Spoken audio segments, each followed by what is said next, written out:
Good evening, Booze. Happy Tuesday, or just happy, whatever you want it to be. First of the week, happy Tuesday. I almost forgot that it was Tuesday for a hot minute, but I'm here. I didn't forget, and I have stuff planned for you guys. Like, I am all over this crap tonight. Um, well, it's not crap.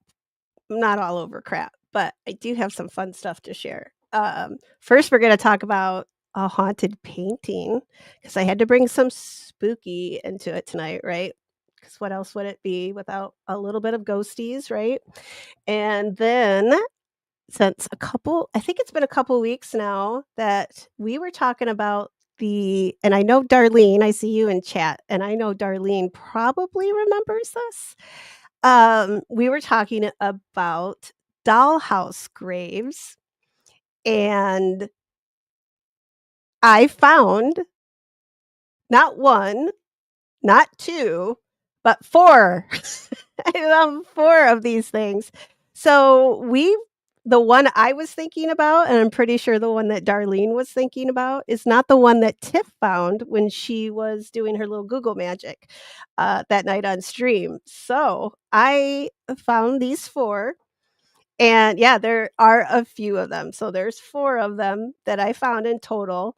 Uh, 2 of them, oddly enough, are in Indiana, which now that I know they're there, guess who's going to go check these out since they're sort of relatively close. I mean, I do have to drive through Indiana to get to them, but I mean, I think it'll be worth it. So that's what I have on the agenda tonight. And then also, I do have a case that I wanna follow with you guys, if you wanna follow it with me. So it was brought up to me today by a subscriber who also happens to be my hairstylist. She had asked me about it, and I said, "No, I haven't really." We've kinda done a little bit of true crime on here because I'm not really right, I'm just playing with what a lit I just don't know where we're going quite yet. I love the true crime, and I don't think that'll be the major focus, but, unless it has something to do with, like, a graveyard, then then I think we'll bring it up, but, I mean, if somebody's died, they'll be in a graveyard eventually, so I don't see why we can't talk a little bit of true crime since I know we all like it, right? But leave the drama on the front porch, cause yeah, we're gonna keep it chill in here, at least with that. So, I want to talk about I don't know if you guys have heard about the Rebecca Park case, which is right here in Michigan, sh but, I'll f those of you who haven't heard about it, like, I heard bits and pieces, and I'm gonna do a little bit of a dive on it, and then we'll talk about it maybe Thursday night. We'll see how far I can get with finding things that, like, just recently happened, so there shouldn't be a whole lot yet, and I think if we jump in on it now, it's one that we can kinda follow and keep track of together since it's just a very recent one. It's a little sad, so I'll warn you because it does involve the death of an infant, so if you guys don't wanna hear about that, I'll tell you now, I'll leave it for the very end, so if you don't wanna tune into that, you can just skip the last bit of the stream. But for now, I'm gonna pop into chat, I'm gonna say hi to y'all because I see y'all in here chatting, I'm so happy to see you. Um, I see Stevie says he sees no evil, hears no evil, speaks no evil. Good boy, Stevie. And Darlene says, "Hey, my love, I'm here." Hello, Darlene. And we've got Ernie. Ernie says Beast wasn't at the wrestling tonight, which really I'm really growing. I I think I called it Mr. Beast, and I think that's a Ernie, I think that's an entirely different I think that's a YouTuber, but I was calling him Mr. Beast. It's just Beast, right? Just Beast, but he is so creepy. I really want to, like, play one of the videos, but I don't wanna get in trouble either, so, I guess maybe if Shiloh says it's okay, so maybe Ernie, you could put in a good word and say, ask if it's okay that I play. I do subscribe to his channel, so, yeah, I'll become a member if I need to, if it means he'll let me play him, but that thing is getting creepy as hell, and I'm loving it. I don't want one, but I it's okay that he has one, and I'll live through Shiloh, but that little AI guy, now he's dressed up like Santa Claus. I don't I don't know if I I don't think I like it that much. It's a little creepy, but Shiloh Hill had his first, right, big match tonight, right, Ernie? No Joe. Joe, he did his wrestling, like, 2 nights ago, and yeah, which was cool. I watched him, but yeah, this is not a wrestling show though, so but hi, Ernie.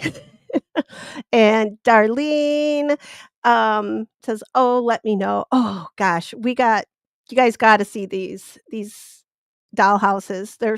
It's sad, but they're so beautiful and it's so sweet. And I mean, we kinda touched on it, right?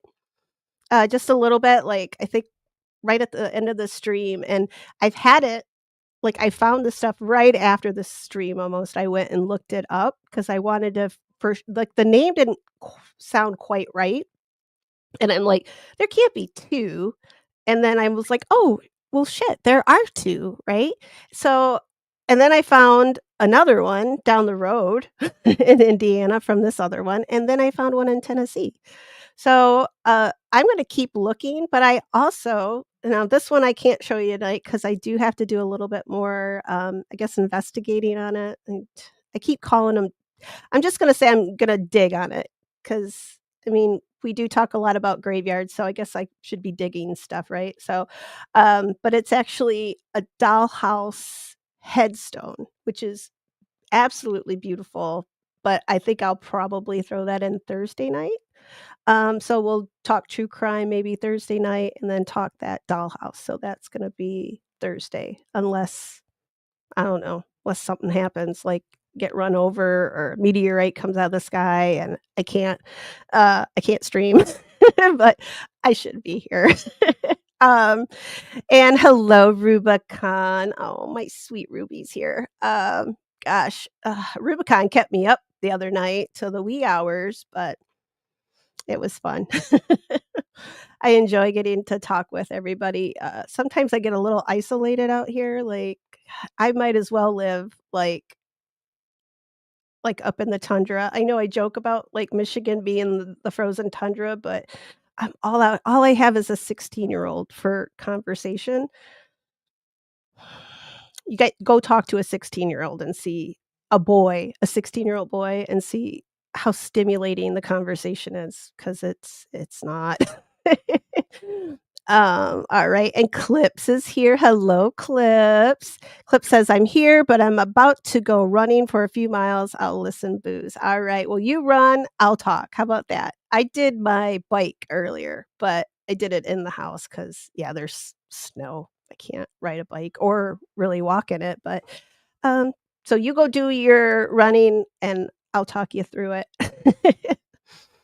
And going through I've just gotta pop your guys' comments up here real quick. Look at you guys you're all so nice to each other, all saying hi, and Rubicon, Rubicon, you might like this case because I know we've been looking for one to, like, kinda dig into, right? So, this one might be, it might be a f I don't wanna say fun because people died, but, it'll be an interesting one just because there's something wrong here, but I guess we could say that about all murders because 'cause they're not right, and my cat is trying to break into the room again, and I have got a barricade set up, and you watch, she's gonna knock it all down, my lights are gonna go flying, and then I'm gonna be sitting here screaming. I'll try not to, I'll try not to scream too loud. So yeah, Rubicon, I'll fill you all in on this one. It's right here in Michigan, like up I wanna say just up the road from me, but it's like 2 hours away. So it could potentially be, I might be able to go, like, if there's a court stuff, it might be one that I could actually go see and check out. So I am a little excited about it. Not that I'm excited. Okay, get she's not gonna stop, so I'm just not gonna even yell at her, "Go away, Juno." And Darlene says, she's listening, but she's gotta take cough. Oh, take I tell you, I think my cough is finally gone now, but, uh, I don't wanna speak too soon. I think I sound a little less nasally and a little less congested, so fingers crossed that all of that stuff is gone, but I hope you feel better too, darling. That stuff is like, it just sticks on you. I keep blaming COVID, but I don't I don't know if it was just COVID or just crud, but and Ernie is making a ooh, oh, Ernie, are you making one for me? I'm so excited. Ernie said she's gonna make one for oh, okay, yeah, for him. Okay, whatever. I was all excited. I thought Ernie was making a clip for me, but no, she's making one for her fiancé. Uh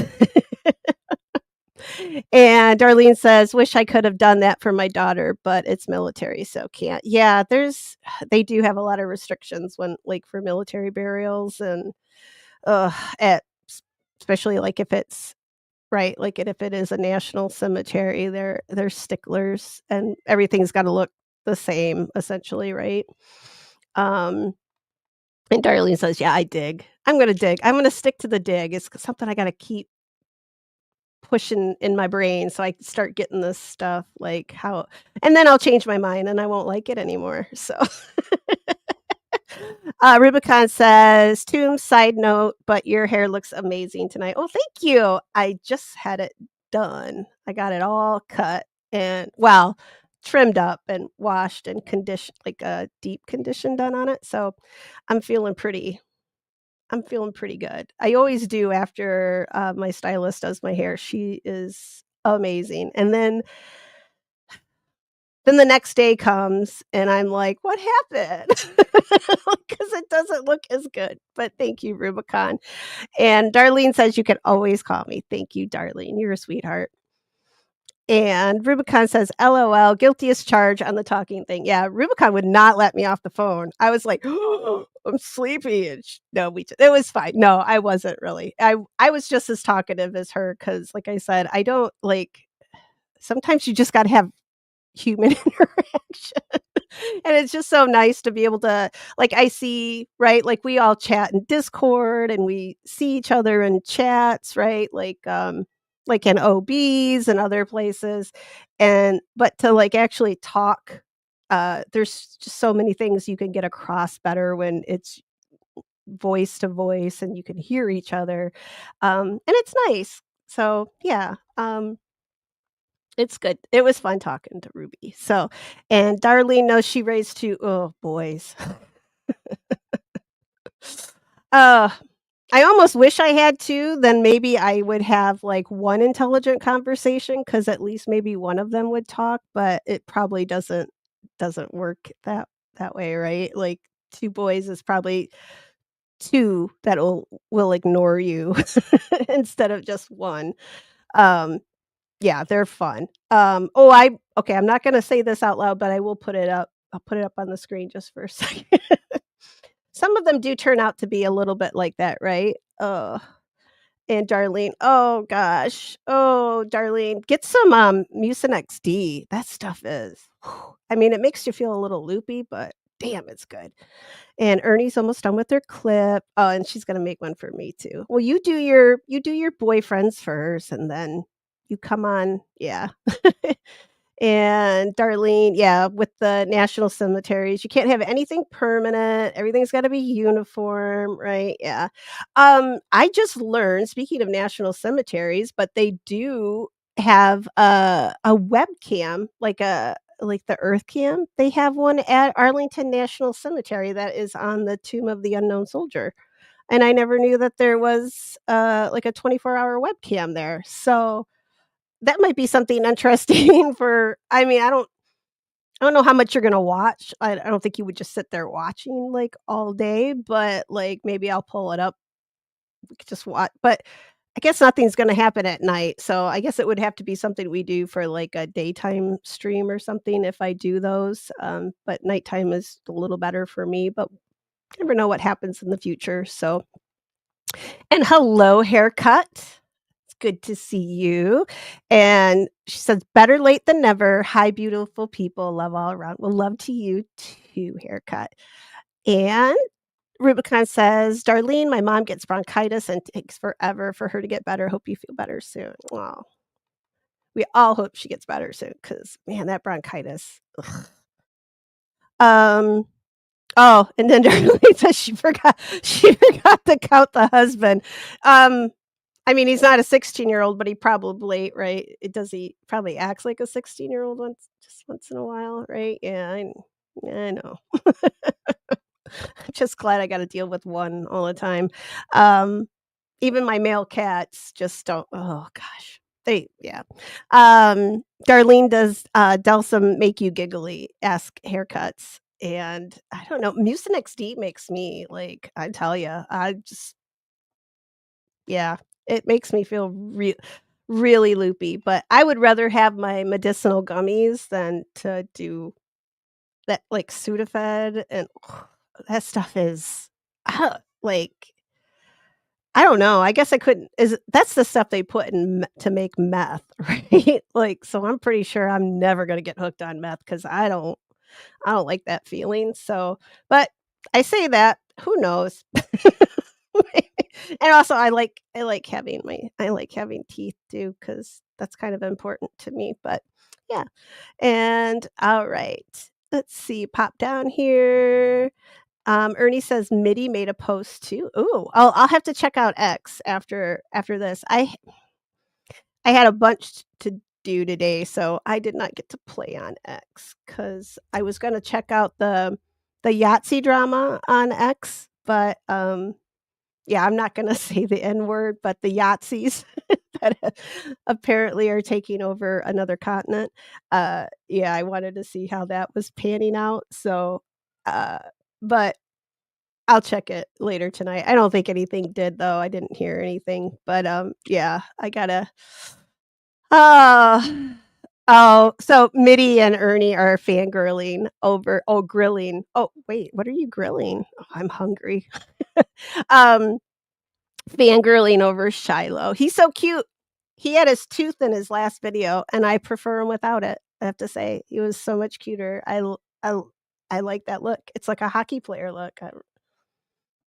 I'm kinda digging it now. I know when I was, like, in my 20s, it was a turn off, but it's kinda cute now. I kinda like it. Like, I don't know.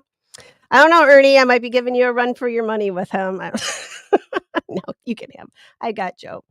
Um, and Darlene says, "Wow, didn't know that." And Ernie says, "I sent it to you too." Ooh. Oh, I get Whoa, what happened to my lighting all of a sudden? That happened See, I start talking ghost and weird stuff starts happening around here. The other night, I swear I was hearing somebody talk behind me, and it's still doing that. What's going on, guys? Boop. Well, it's not my lights, so it must be the ghost. Um, and Darlene says, "Would be good to see spirit." Well, hang on, because something's messing with my lights right now. Like, it got really like, something's not quite, it got brighter or something, or maybe I woke up. Coulda just woke up.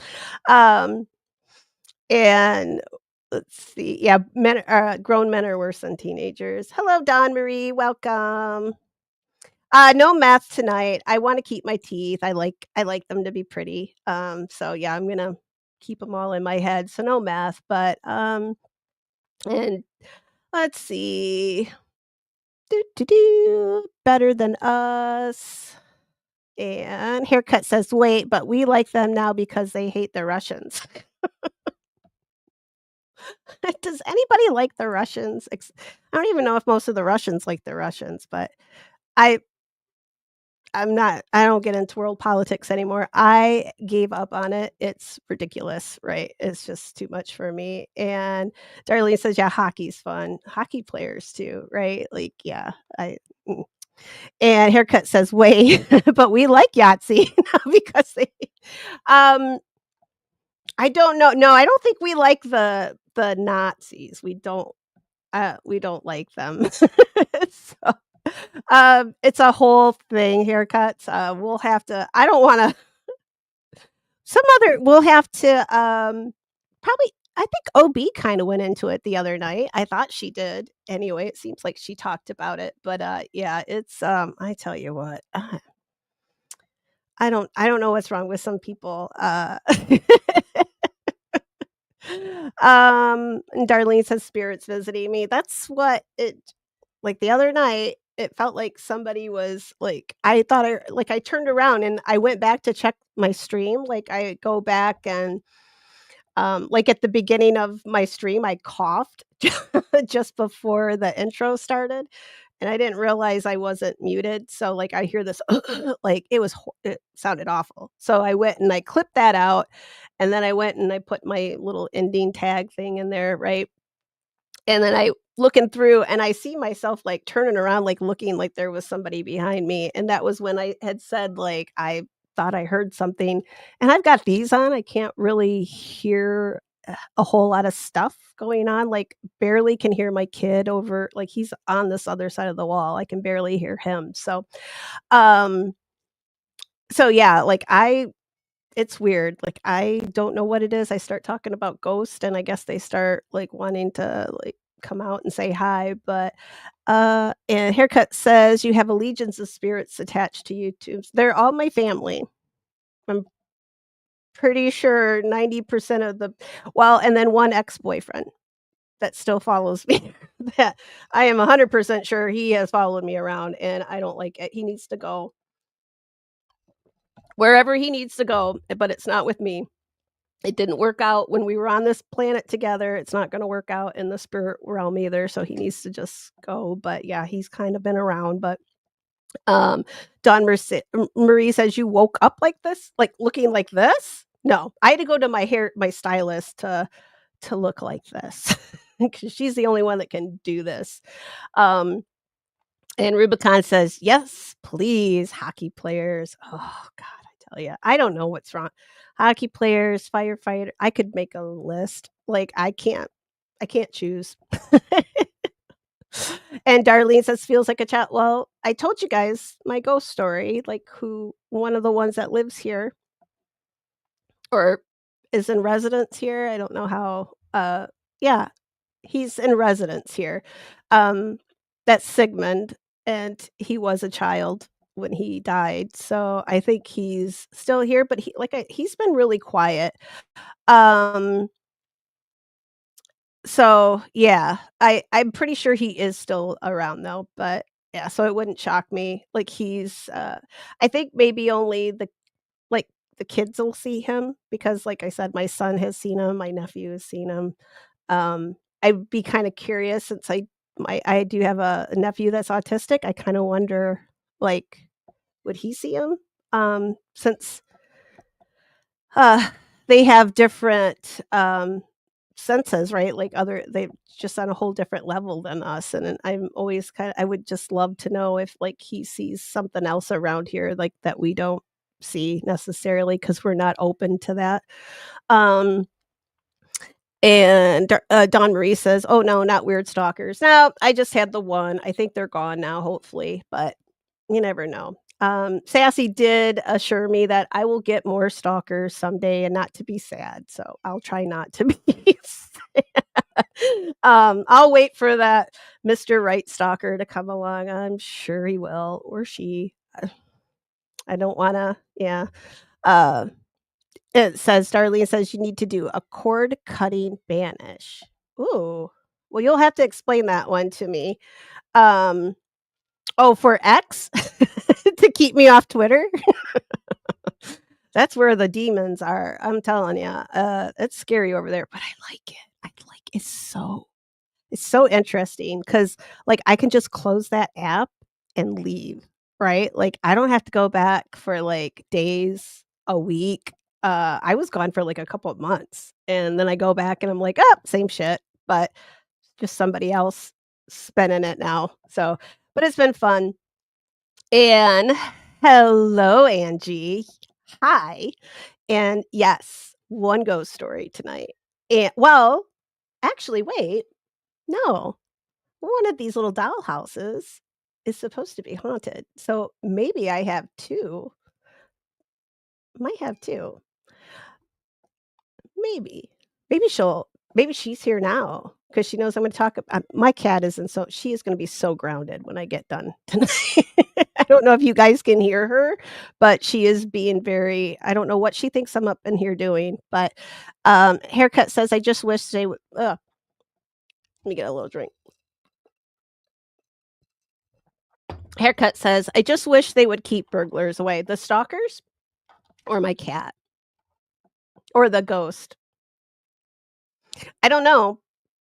We did have, my mom swears that somebody woke her up one night, and then within about 10 minutes, like, she swears somebody screamed her name, and she says it was her spirit guide, which it could have been, and something screamed her name, and she woke up out, like, out of a dead sleep, and, like, within 10 minutes, the smoke detector went off, and the stove had backed up and was pushing smoke into the house. There wasn't a fire, but it had backed up, so because I think, like, the exhaust fan or something had gone out that pulls the smoke out, so it was just all kind of billowing up in the house.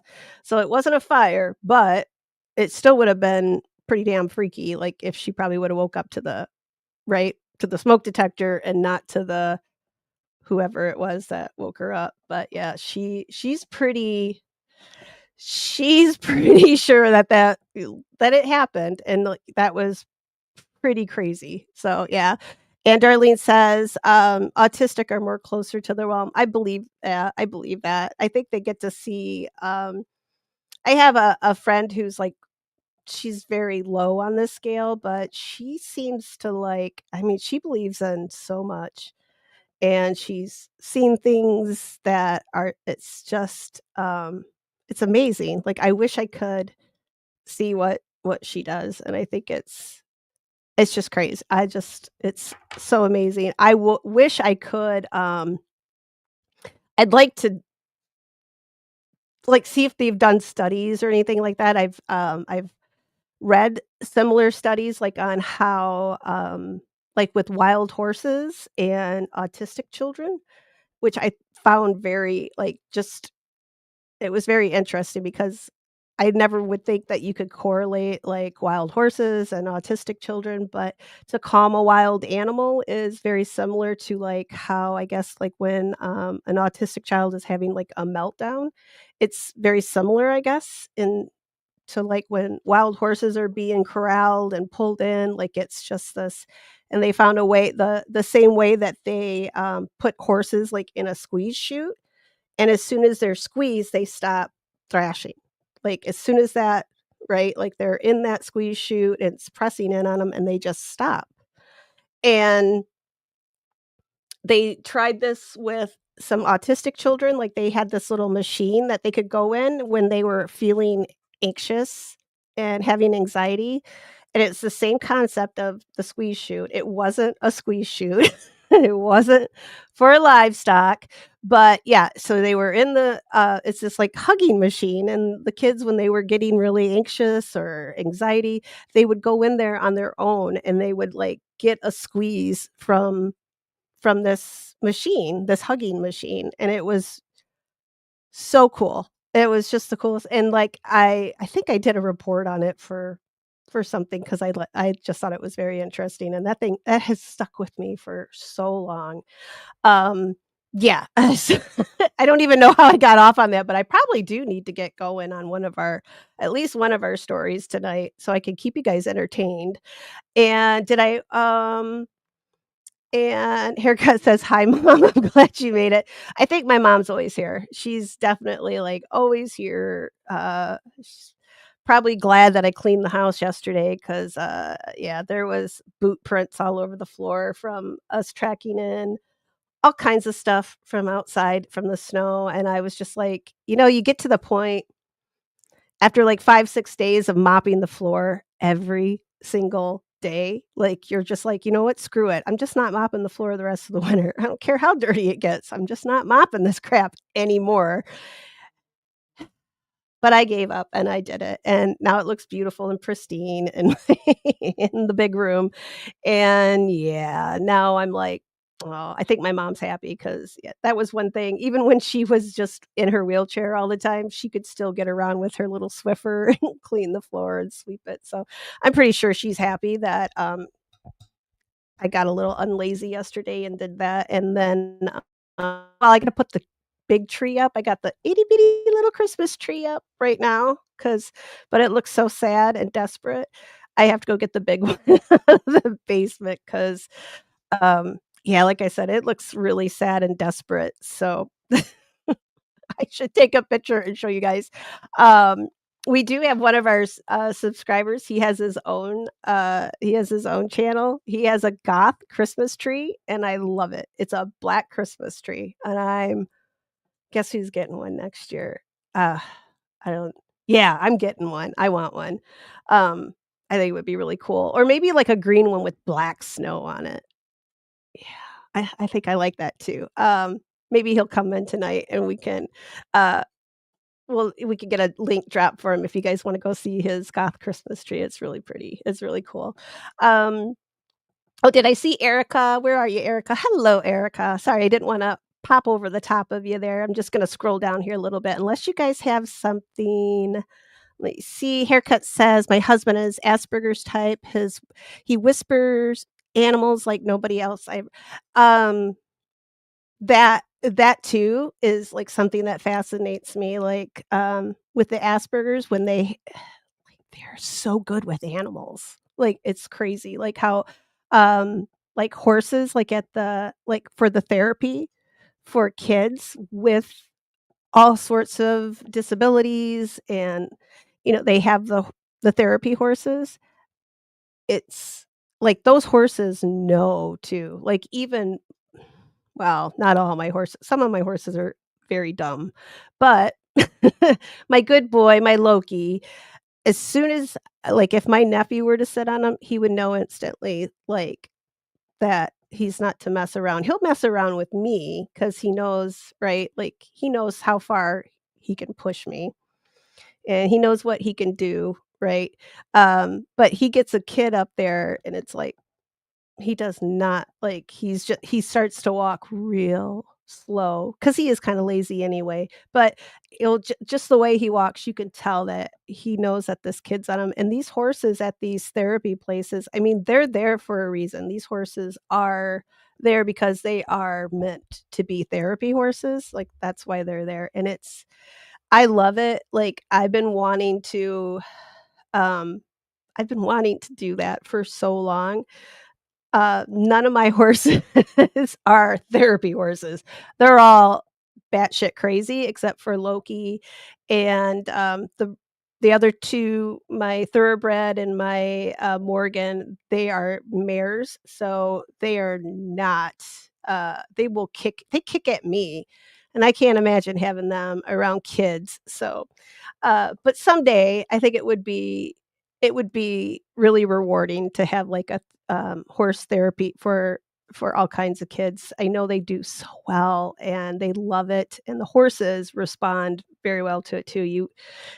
I just yeah, I'm sorry. I'm gonna gush over it because it's something I love to talk about too. And Rubicon, yeah, the pressure therapy, I can't get over it. Like, that is, like, one of my favorite like, I pull that story up, I don't know even how many I think my sister-in-law, I think she's really sick of hearing me talk about it because she's the one with my nephew, um, and I think she gets tired of hearing it, but I'm just like, hug him, like, like, give him a big bear hug, and, yeah, so she gets a little I don't blame her. I would get probably sick of it too after a while. Like, everybody thinks they know better for your kid than you do, right? Like, I get it with mine, but I just gave up on mine.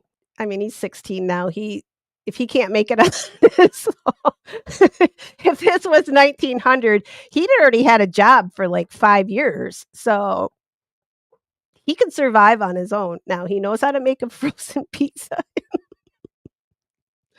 I'm Totally kidding, you guys. I love my kid. I'm gonna be devastated. I'm trying to find a couple universities local that he can get a free ride to because I don't want him going that far away because mom's gonna miss him even though he does drive me crazy.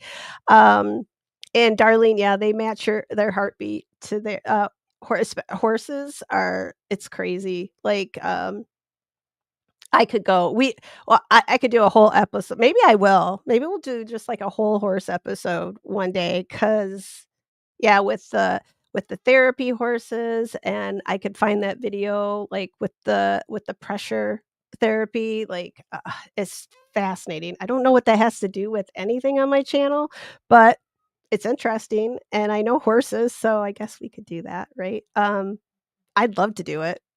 So maybe we'll do that. We'll just have like a we were gonna do animals. We're gonna do pet day, so we should yeah, I think that would be kind of fun. I just love all those things, like how in tune animals like, if you're in tune with them and they are with it's just I can't it's no words. I can't tell you with, like, some of my horses that I've had just riding them, like, you just right, like, you get that, you know your hearts are beating at the same time, your breaths are coming at the same time, right? And, like, as your horse is moving, you feel your but it's just like you're one, and I think that they're with therapy animals, like a child that may have some disconnection to people, and if they can connect with an animal like that, I just oh my god, my heart was like I don't have a heart, guys, but if it did, it would be swelling up right now just thinking about it, but my little black heart.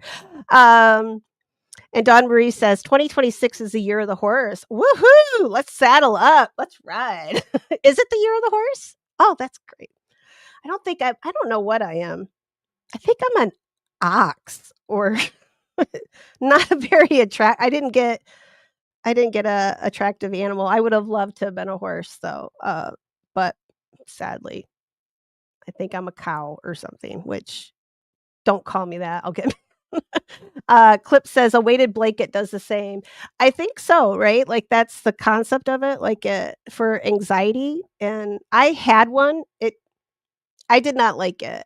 It I can't. I have to have one thing on top of me, and that's all I like. But I do have anxiety, so I tried it. I might give it another chance because everybody says they're great. Like my sister-in-law has them for all three of the kids and they love them too, but I don't know. I feel like somebody's on I know why, 'cause I had, I suffered from sleep paralysis for years, through my childhood, through my teen years, and into my early 20s. I don't like that feeling of, like, being held down, and I don't know if that's something like, it just freaked me out. I thought it would be a little different, but it maybe I'll try it again and try not to think try not to think about, some kinda monster, like, sitting on top of my chest or something, but yeah. Um, yeah, it's sort of like it's a step up from a Charlie Brown tree, but it's still very sad and still very depressing. Hello. You're alive! Yay! I'm so glad you're here. Hello. Hopefully Miss America is doing well too. Hopefully she hasn't gotten in any more chocolate. Okay, I am gonna scroll down here because I we're gonna come back to this topic though. Because I would love if you guys are interested in it too. I gotta slow down just a little bit. Sorry here. I do have a friend. I don't know if actually, I don't even know if she's still doing it, but she did for quite a while. She had therapy horses, but she's a lot older now. So she might have retired, I'm not sure, but, um, she has a lot of really good stories. I could pick her brain if I can track her down, so, like, I don't go on Facebook that much anymore, and all my friends on there, like, have sent me messages, and I'll, like, log in, and I've got, like, 60 messages, and I'm like, when I was on here every day, nobody sent me messages, like, one person, and then I take a hiatus from it, and then everybody's like, "Hey, how you doing? You wanna go d" and then it's like, it was 4 months ago that you realize they sent you that message, and I'm like, "Well, now they think I'm an asshole because I haven't responded to them," so, yes, and, Erica says she is, "Hello, Mia. That's a good thing that you're alive." And, Angie says, "Yeah, equine therapy is wonderful." It is, and you know what? Some of those horses, it's their second chance at life, so alright, guys, okay. I'm I'm gonna stop because if I don't, you're gonna start making me cry or something, and then you guys are all gonna think I have, like, those gross things called feelings, and I don't. I don't want those, so let's put it to bed. And Darlene says, "I have some the same issues. I get all types, bears, feral cats, dogs, and birds, squirrels, raccoons." I try not to bring any of those into my house, especially the bear, because they make a mess. You just I mean, you can't leave them in your house. They have parties. It's bad. It's just bad, but the only thing I had problems with was raccoons this spring, but, my Nessie girl ran them off because she's a coon dog. She was all happy about taking and chasing them all off, and, apparently it worked because none of them have come back, so I'm pretty the possum won't she doesn't frighten the possum because he just flips over and just lays there with his mouth open, and then she'll sniff at him, and then she runs away because she thinks he's dead. So, so he's still hanging out here, which is fine. I think he's the same one my mom called nobody get mad at my mom when I say this, but she called him Mitch McConnell. So, I'm gonna laugh because I still think it's funny. But so, even if it's not the same, possum, all of them are Mitch, like, that's what we call all of them, so it's stuck, and we're gonna keep doing that, just because that's what mom did, so we're gonna continue her legacy when it comes to naming those little ugly possums. Mia says, "I did an intentional session with horses at the salamander once." Ah. See, you got yeah, we'll just do a whole show on, like, horses and horse therapy and just, I don't know, maybe I'll tell a story about a ghost horse or something, and then we'll just wrap it all up into that. That's doable, right? Like, yeah. I don't think it really matters what I talk about right now, but, um, let's see, let me skip down here, and don't melt, Darlene. Stay together now, don't melt. Stay together, okay? If I can stay together, you gotta stay together too. We're all in this together. My little my little black heart's melting. Mia says, "My eldest called to show me his Christmas tree tonight in his room at school." He probably has a nicer one than this little crappy tree.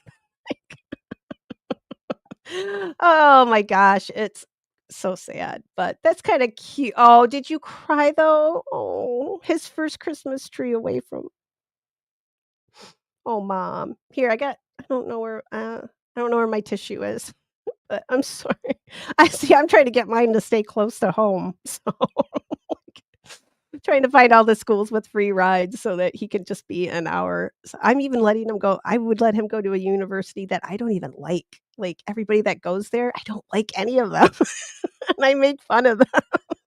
I'm willing to let him go there 'cause it's free, it would be free, and it's an hour away, so anytime I wanted to go see him, I would be down there. I will bug him, but I don't know. I think we'll be okay with him away at school. I don't know.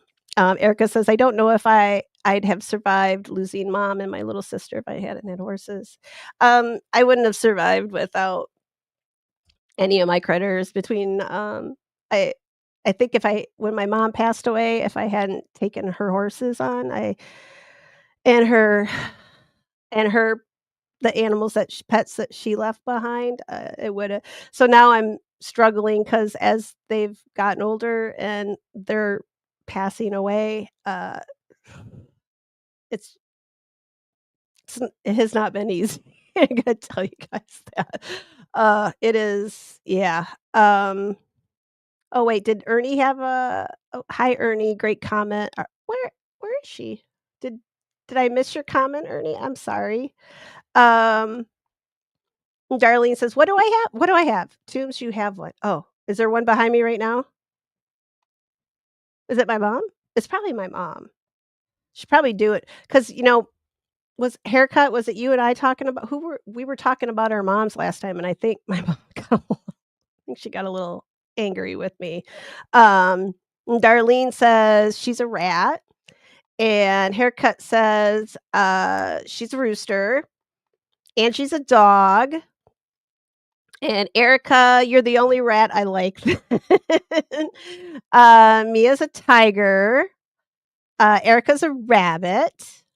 Let's see. And Clips is she is sleep paralysis. No, I haven't heard of that. Uh, no. Oh, it is. God, I'm so glad I grew out of it or whatever. Well, I know how I got out of it. I just started sleeping on my side. Like I forced myself to be a side sleeper.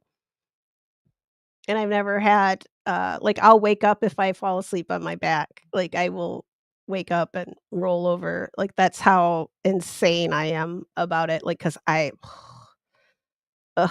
And, Darlene says, "Imagine it as a horse laying on you." No, I don't want my horse. I've had a horse laying on me. It was not pleasant, and I did fracture a couple ribs, and I thought I was gonna die, but I didn't not because 'cause I'm still here. But, yeah, he flipped over purpose. He did it on purpose too, because he was trying to rear up to get away from me, and then he just landed on me, and then he just laid there because he didn't know what to do, and I was like, "Oh," underneath him, but he was just being a poop head, but yeah. Angie says, get a green tree and spray paint it black." I think maybe I'll do that to the little ugly one I have because it would be a perfect little Charlie Brown Christmas tree, I think, just like yeah. Um all right, I'm gonna scroll down, guys. I don't wanna miss anything that you guys say, 'cause you guys hello, Tiff. Hello. And Mia says, "Miss America is good, good." Gotta shine has she found any Plum Awesome sticks lately? Oh, gosh, my dog still remember one of mine, my, chocolate lab, she would go out in the woods and she would come back with, like, limbs, like, not a stick, but, like, a limb off of a tree, and then she'd try to figure out, like, how to get it through the door, and we would just be sitting there, like, shaking our heads at her. Oh, she was so not smart, but I love her. Okay, I'm gonna go down. Alright, I'm gonna look, make sure nobody new popped in. Is that Tish? Tish popped in. She popped in when I was yakking away up here. Okay. Did I miss anybody else? Ba, ba, ba. Okay, I don't think I'm Tiff says, "Mitch McConnell is Larry." Dude, I'll take a I'll take a picture of him. He looks just like a little beady face. Sorry, anybody who likes Mitch McConnell, but it's come on, you gotta like alright, I'm gonna go down, um, da, da. Oh, my Christmas tree, I don't put any ornaments or anything on it anymore because these cats, like, they think they're the ornaments to the tree, and, oh god, I tell you. But I know I'm not the only one, so I see all these people, Charlie Brett Christmas tree. I like that one, Tiff. Okay, that's in the running for best comment of the night. It's on the run for it. All right. He looks like a turtle. He looks like that turtle, and I apologize again for anybody who does like um, that old Tootsie Roll commercial, right? How many licks does it take to get that turtle that was on that commercial? That's who he really reminds me of because 'cause he's got all that extra, like, right here. I mean, boy, get a lift or something. Alright, so, I gotta show you guys this painting because it's crazy, and if it doesn't creep you out, I don't know what something's wrong with you because it's scary. Pop my little butt over here. Alright, hopefully you guys can see all that. Just let you guys know will be thinking of you while I'm in New Orleans. I am going to be bringing back some voodoo dolls to hand out, so be ready. You can use them or not use them. It's up to you. Um, but I'm just kidding. Don't use them. Do not put negative stuff out in the world. Let's see. I think I got to make this. You guys really got to see this. This is a painting, and if you look, this is by, oh my gosh, where's my notes? Hang on. Pull my notes up because I do have notes this time. Oh, come here. Stop it. Stop it. Okay. So this is called The Hands That Resist Him. And this is eBay's haunted painting. So this is considered, and take it with a grain of salt because this is sort of what eBay said about it. So just take it with a grain of salt. Like this is their story, not word for word. I did write this, so you can yell at me for that if it sounds horrible. But the painting is called The Hands. The Hands Resist Him, and it's one of the first viral haunted objects on the internet. And the people that bought this painting off of eBay, they swore that it could move on its own and that the individuals would step out of the frame. And all I can think of when I envision that is like The Ring, the girl from the well. Like that's all I can see with, like, I do not want to see that doll climb out of there. So the hands resist him. It's a young boy. He's standing next to a life-size doll, and she has hollow eyes.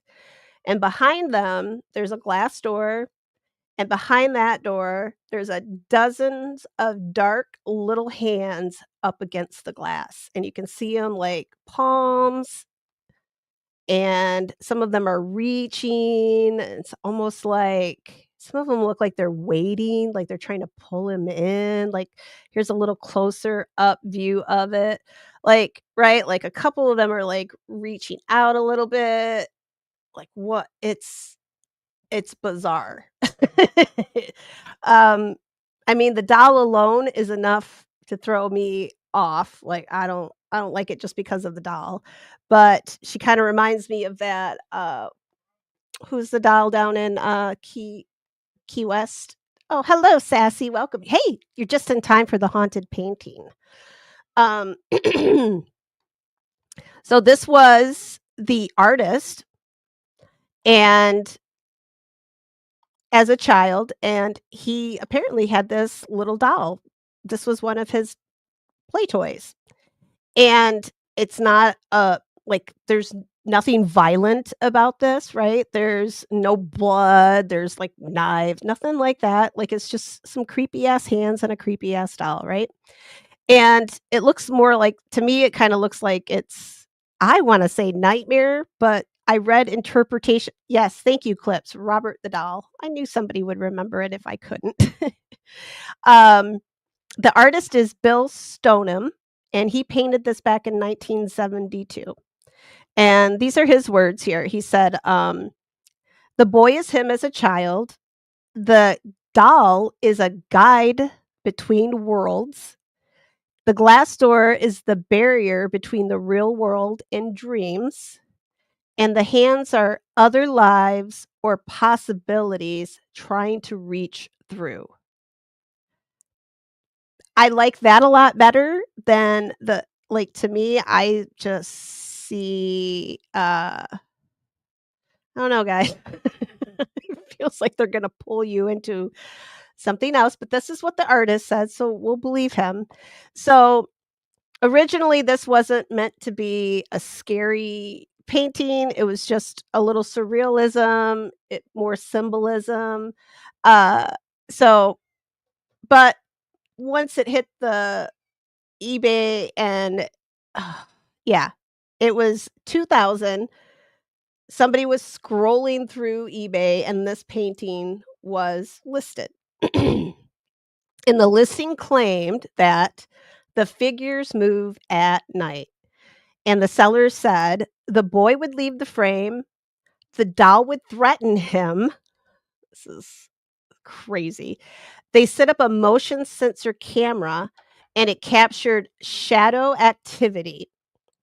And anyone who downloaded the image, oh shit, I don't remember that part. Crap, I downloaded this thing. That's it. I'm gonna die tonight, aren't I? I'm gonna get a phone call here in a minute. Um, all right, back to anyone who downloaded the image reported feeling watched, getting dizzy or nauseous, sudden headaches. Their printers would break when they tried to print the photo. Some even said the painting's expression changed. So, because this was very early on with the internet, people were really into it. Like, this was exciting. So, this was viral, apparently before viral existed. And suddenly, right, like this portrait got this reputation. This was deemed the cursed eBay artwork. And I don't think I have to really probably explain too much of why it probably feels like very unsettling when you look at it, right? Um, Even without a story, like immediately seeing this painting, like, and I love art. I was an art major. I love art. This one, I don't know if it's the doll. Well, it is. It's the doll, but this whole thing, I know the artist thinks it's something else, but I'm sorry, but I see like this little boy is trying to get dragged down to hell or something. But that's just me. Art is interpretation. You make of it what you will. You can think of it what you will. Um, so So even without the haunted story, they claim the painting is gonna trigger certain things in your brain. There's a doll with human features and standing very close to it, and then there's these hands reaching out into this dark space. So it kinda feels like maybe those hands they could be attached to in the background, right? Like, those hands have to be attached to somebody, right? So, making you feel like there's somebody just beyond the shadows that are watching you. And this is there was this whole I don't get some of the stuff, like the whole psychology of it, so I'm not gonna go into it because I don't really understand either. Because I get creepy and I can talk about creepy, but it does says there was a lot of things, like, saying how this portrait was tapping into, like, parts of your psyche to make you feel, um, a certain way, like, it was the intent, but the art says it was not, but psychologists have said it was. I did not read that much into it because I wasn't really interested in the psychology of it. I wanted to know about the haunting. So the artist Bill Stoneham, he eventually heard about this and was like, "What the hell?" No. He said, "Oh, wow, my painting is haunted?" That's quoted. He wasn't upset, and he said he never meant for it to be scary, but he understood why people saw it that way, and he respected that everyone interprets art differently. So is it haunted? Well, maybe. The painting definitely, if something could be haunted, this could be a contender.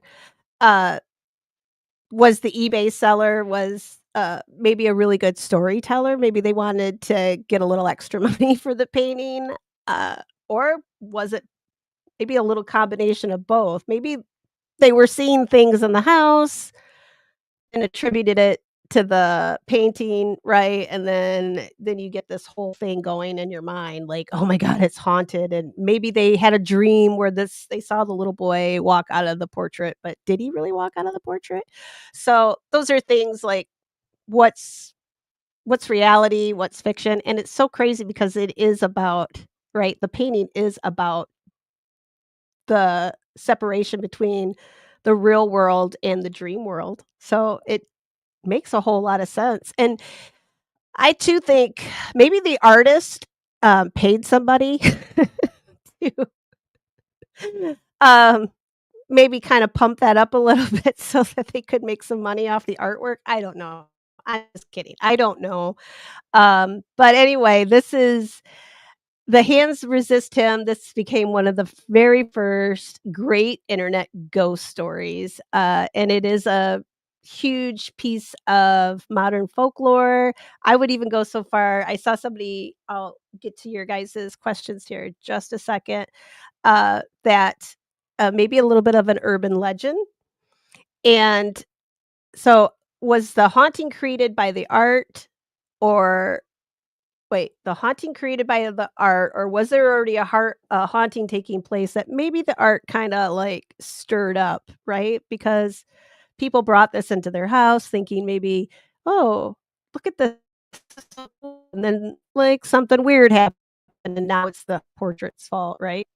I don't know. But anybody can look at it any way they want. Maybe some people would look at it and say, "Hey, this is absolutely beautiful. I love this." Yeah. I don't know. Some questions that I had was, do you guys think this painting feels haunted or does it just feel creepy? I don't know, so for me, it doesn't feel so much haunted as it does, like, creepy. So, I'd like to know what you guys think. I think you guys have already been talking that it is a little bit creepy, and if you were in a thrift store or Salvation Army or Goodwill and you walk in there and this thing was hanging on the wall, would you buy it and would you take it home? And would you cleanse the hell out of this thing with sage before you brought it into your house? 'Cause, um, I I don't know which I would I kinda like weird stuff like this, but then I also, um, I a little I don't wanna bring shit into my house either that's, like, gonna keep me I already have enough trouble sleeping at night, so, yeah, but I might be tempted to. I might be tempted to pick it up, but I just pick up, like, anything with a doll in it, I'm probably gonna leave it alone, so I'm gonna say, "Nah, I'm not gonna probably take this one home since it does have that doll," and she looks like that Robert the doll, like, that's as soon as I saw her, I was like, "That's exactly who I" she kinda has those dead eyes, right? Somebody up here said, let me go back up here for your guys' comments on this one. And yeah, okay, so look at that here, let me pop it back up, I'll put it full screen again for you guys, but I should have zoomed in on that somehow, but now I'm afraid because I downloaded this damn thing, I'm probably gonna be possessed by this.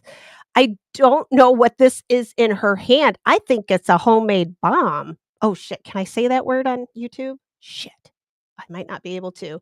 Um, but it has wires coming out of the top of it, like so I don't know what that is. I thought at first it was a spray can, but then I saw a little wire sticking out of it, right? So, I think that she's gonna blow him up and or something, like, I see bad things for this poor kid, so and no wonder this guy paints weird and, like, I've seen I sh probably should have thrown one of his other couple of his other paintings in there. He does have a very he is, surreal. It's he has one where this doll is hanging up like a marionette, and I don't know, there's something with this him and this doll that I don't maybe he still has her? I don't wanna know. I don't wanna know. Um, so let me pop up here to your questions. I'll leave her up there because I think you guys had a couple, and Tiff says it's a shake weight. I think it's a homemade BOMB. That's what I think. I don't it's weird. Like, I even zoomed in on it, and I still can't tell you 100% where what it is or yeah. Oh my gosh, you guys have a lot. Bum, bum, bum. Let's see. Oh, here we go. And Clip says, let's see. Yep. She said, oh, I gotta go up further. I don't Darlene has one. Don't print it. I'm not gonna print it, but I did download it. And I even made a little video of it, and now I'm thinking, "Shit, what's gonna happen to me?" Guys, pray for me, please. Um, and Clip says, "You were already feeling watched." So, yeah, I can't attribute the watching, that was already maybe yeah, I only downloaded this yesterday, so I didn't have it Sunday yet, but, so I did download it yesterday, and I did the video yesterday, so that was the, yeah. Um, but I did have a little bit of a headache this morning, but I'm still gonna blame that on my 16-year-old and not the painting, but God, I should have read that, like, I wrote that. Why did didn't even occur to me, like, ugh, and, Angie says the boy's eyes are hooded and creepy, like, he's got little like, he almost has no eyes, right? Like, they're like, I got squinty eyes, so I don't wanna say we're all creepy with squinty eyes, but I don't know, he's got a look on his face, and Darlene says the smoke cleanse, I saged on Friday, and then I was doing all that sneezing and stuff on Sunday. I'm worried about the sage I have. I might have to go get some different stuff, but this whole painting needs I mean, I think it needs a lot. I think it needs a priest. I think it needs sage, probably some holy water. Just make sure you cover all your bases with it, because I don't know. And if I did take this home and put it on my wall, I would have to cover it, like put a sheet or something over it, because those eyes, that yeah, Darlene. Oh, he's got soulless eyes. I thought you said she does too. Like, I mean, it's it's creepy. Um, and Erica says, "Yeah, it is a creepy painting." And Tiff says, "I like the boy's image style, Hopper-esque." Yeah, I'm wondering, like, it looks kinda maybe like 40s or 50s? Trying to I don't know what era that doll is, and I don't not because I want to go I don't wanna get one, because no, no, no. No dolls. And what's on his crotch? I don't know. What is that? Maybe Peter's pants. I don't know. I was just maybe shadow on there. Let me pop it back to the tall one. Yeah, I think it's just a shadow, but it's a weird shadow that he painted on there. But I don't know, whoever thought life-size dolls were, like, something cool. Oh, was it the dog wait, let me go back. And, oh my god, there's little hands down here on the oh god. I didn't even see those little hands down on the bottom. It looks like a dog in that it does. It's the shadow of a dog on his crotch. Okay, I'm not gonna look that makes me feel perverted. I'm not gonna look at that anymore. And Darlene, yeah, what does she have in her hands that looks like a pew pew? I think it's a homemade BOMB. Wait, am I spelling that right? Yes, I am. Dyslexia sucks, but it's got little wires coming out of the top of it. It looks like almost like an aerosol can. Maybe she's making meth. I'm not sure. I'm a little obsessed with meth tonight. Not. Haircut says, when I was a young child, I found a book of prayers for little ones that was marvelous. All the illustrated children were DEAD, painted like the girl in this painting. Um, what did she have, like, those hollow oh my gosh, and look, this one too, like, you look at her mouth, and she's got, like, a hinge, like, her mouth is on a hinge. Ugh, I don't yeah, and there's the shake weight. I don't think it's a shake weight, unless they took a shake weight and turned it into a BOMB, but yeah, spirit can attach to anything, and, this is why I don't really like dolls, because I believe that. Like, I believe spirits can attach themselves, right, to anything. And if it looks like a human so much, right? Like, it's made in our image and a spirit, or hopefully it's something that once existed. I don't like the thought of thinking of things that didn't exist that are out there that want to take human form. I try not to think about those too much. Um, but it seems like, yeah, wouldn't they be very attracted to the human form? So that's kinda why another reason I just don't really like dolls, because I think if something's gonna get possessed, this is it right here, especially this one. She's just asking for a demon to get inside of her. In her hands, and yeah, Tiff, those creepy doll and look at her hands, they look like she's gripping it, like, those aren't those look like human hands. And Sassy says, "Both." Tiff says, "Pass." Angie says, "Hell no." Oh, Sassy, the both. So would you take it home? But then you would burn it, right? That's take it home. Sage the out of it, right? And Darlene says, "Hell no too." And Darlene says, "Ain't coming into my place. You got enough issues." That's hey, yeah. And Mia's like, "Why are there hands in the window?"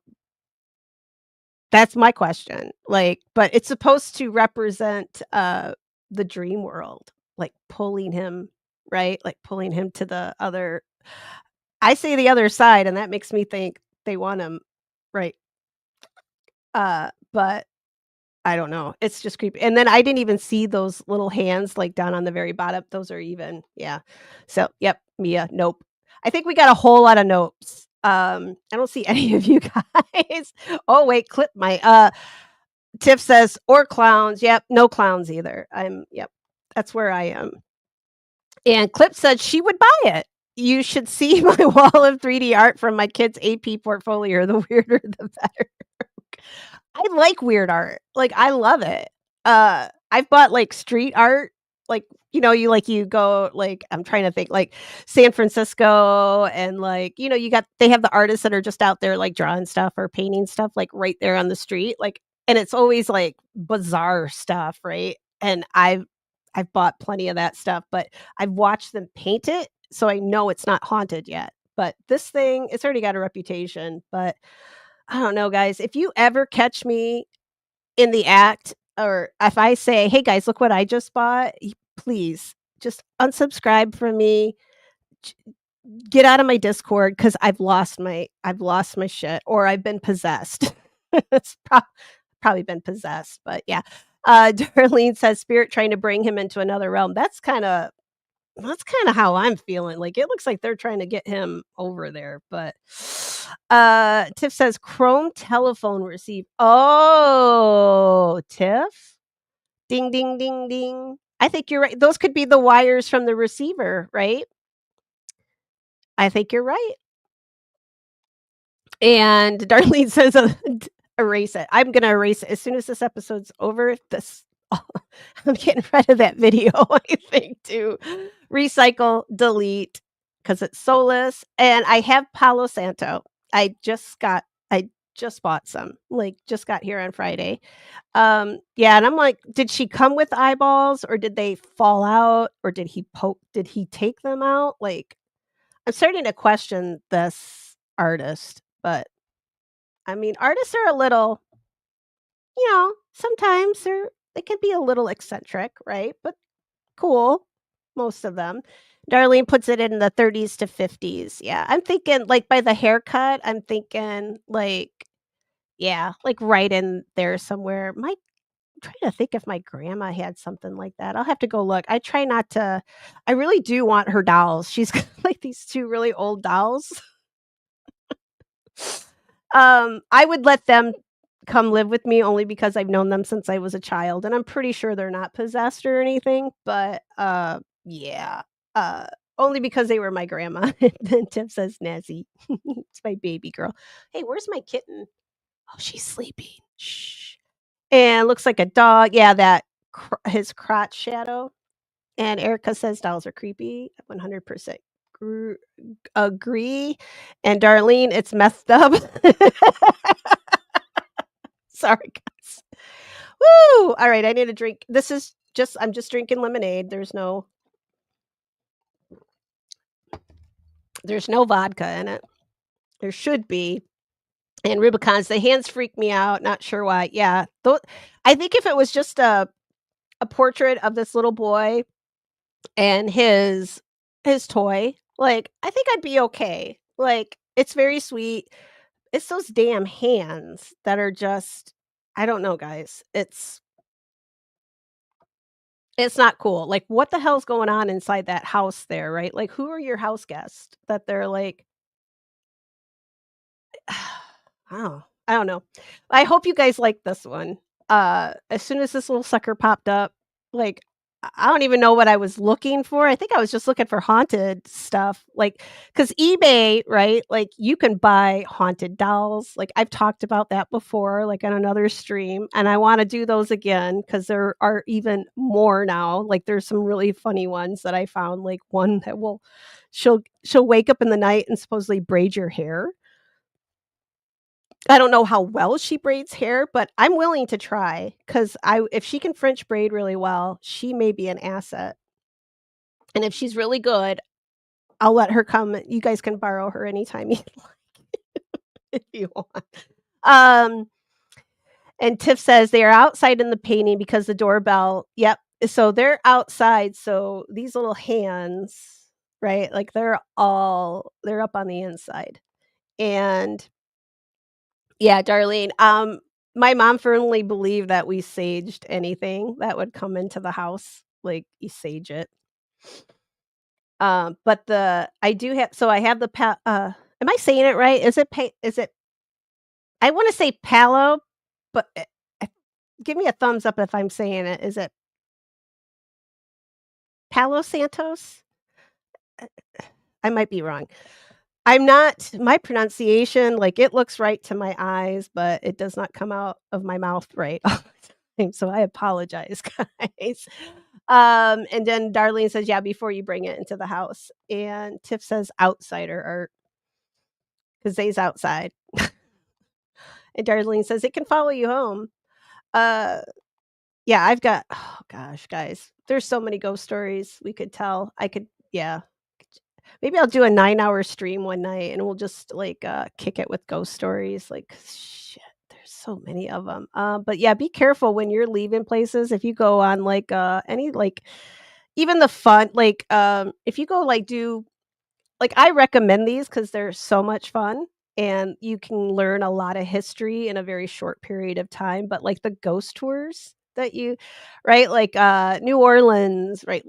I'm gonna just talk about that one because 'cause I'm going there pretty soon, and I've done a couple of their ghost tours, right? So you just walk around and somebody's telling you, like, all the haunted stuff, and they have those in a lot of cities, like San Francisco has one where they take you down to Chinatown, which that one is so cool. Like, I highly recommend it if you go to San Francisco, you go down to Chinatown and you do, like, one of their ghost tours. There's a couple of them down there. They're both good. The 2 that I know of anyway are really good. But, after you're done with those, make sure you bring some sage with you, like, put it in a little Ziploc bag and hope it gets through, like, if you fly there, right? Like, hope it gets through security and not, like, doesn't alert the drug dogs or anything like that, right? But, sage yourself after anything like that because you don't really know, and it may just be overkill for you people that might be kind of on the fence about, like, ghosties and such. Um, it smells good. I think it smells good. Maybe you don't. Uh, but the Palo Santos, that smells really good too. I like the scent of that. So, like, if you're a dude, like you're like a manly man, you might like that scent over the sage. But either one, hey, bring some holy water with you too. Like anything that you like, just do a little cleanse and just be careful. You never know, like stuff. Yeah. Weird stuff can attach to you, and it might not even be part of, like, why you're there, but wandering spirits, detached, you just yeah. Like like, do a whole show on that. Alright, and Clip says, "My oldest had 2 paintings of Big Eye Kids on her nursery wall, but it's my" Oh, the Big Eye Kids? Oh my god. Aren't those, like, collector like, wasn't that, like, what's her face, like, Ann Geddes or whatever that did all the baby art, wasn't, like, the Big-Eyed Kids, wasn't that, like, the like, kind of the precursor, like if I'm thinking right, like, they're highly collectible too. Like, I think they're worth a lot. I thought, like, I'm not it wasn't like Antique Roadshow or anything, but it was, something like that. I just saw somebody had them. I just remember those kids with the big they're creepy because they make me think of those black-eyed children. I don't like them either. Yeah, and Clip says, Tiff says, "It's all your fault, Clips." Whatever it was, it's all your fault. If your kid is creepy because you put those paintings on your wall. Clip says, "Wikipedia says a gallery in Grand Rapids bought it." No, my Grand Rapids? Shut Guess where I'm going, guys. Oh, does it say what gallery? Okay, I'm gonna scroll down because maybe you already did. So, okay, I'm gonna keep going. I'm gonna go fast. I had a doll like that in the late 50s. She was life size and walked us. Oh God, no, no, Angie, don't do it. Don't do it. Don't have one of those. I think I might have wanted one, like one of those life-size Barbies. I think I wanted one of those because my cousin had one, and I didn't even like Barbies, but it was because my cousin had it, so then I thought I wanted it, but I didn't really think I wanted it. If I would have got one, I probably would have locked her in my closet because within a week, I would have thought she was staring at me because, like I said, I never got into dolls. Tiff says she's at uni getting a degree in clinical. And Sassy, I'm here listening, but I had to feed my cats. I'm back now. Well, welcome back, Sassy. And I'm glad you fed the kitties, especially old Crypt Keeper Grandma Kitty. I love hearing her when I call Sassy, the kitty's in the background, like, "Meow." I'm like, oh. And Darlene says, oh, my, I don't Yeah, I would just rather I do have some wine in the fridge, though. I might have a little glass tonight. I'm wondering if we have a half day of school tomorrow. Generally, when it's a half day, I let my kid play hooky, but he was sick today, so I think now I gotta send him. And Clip says, "Tiff, she's in uni getting a degree in clinical psych." It's all yep. Because now she probably needed therapy after you putting those big-eyed babies on her wall in her yeah. Mhm. And Darlene, thumbs up. Ernie says, "Bananas down." I'm getting thumbs up. Palo Santos. I love how it smells. Like, I but I like those woodsy smells too, so and it doesn't seem to be, doesn't seem to be one I'm allergic to yet. Um, and I have heard Palo Santo. Okay. And Darlene said she wants to go to Salem. I love Salem. Oh my god. That is like Oh, Darlene, you gotta go. We should have a class field trip and all of us meet there because it would be so fun. The cemeteries alone, I could just spend hours in there just taking photos.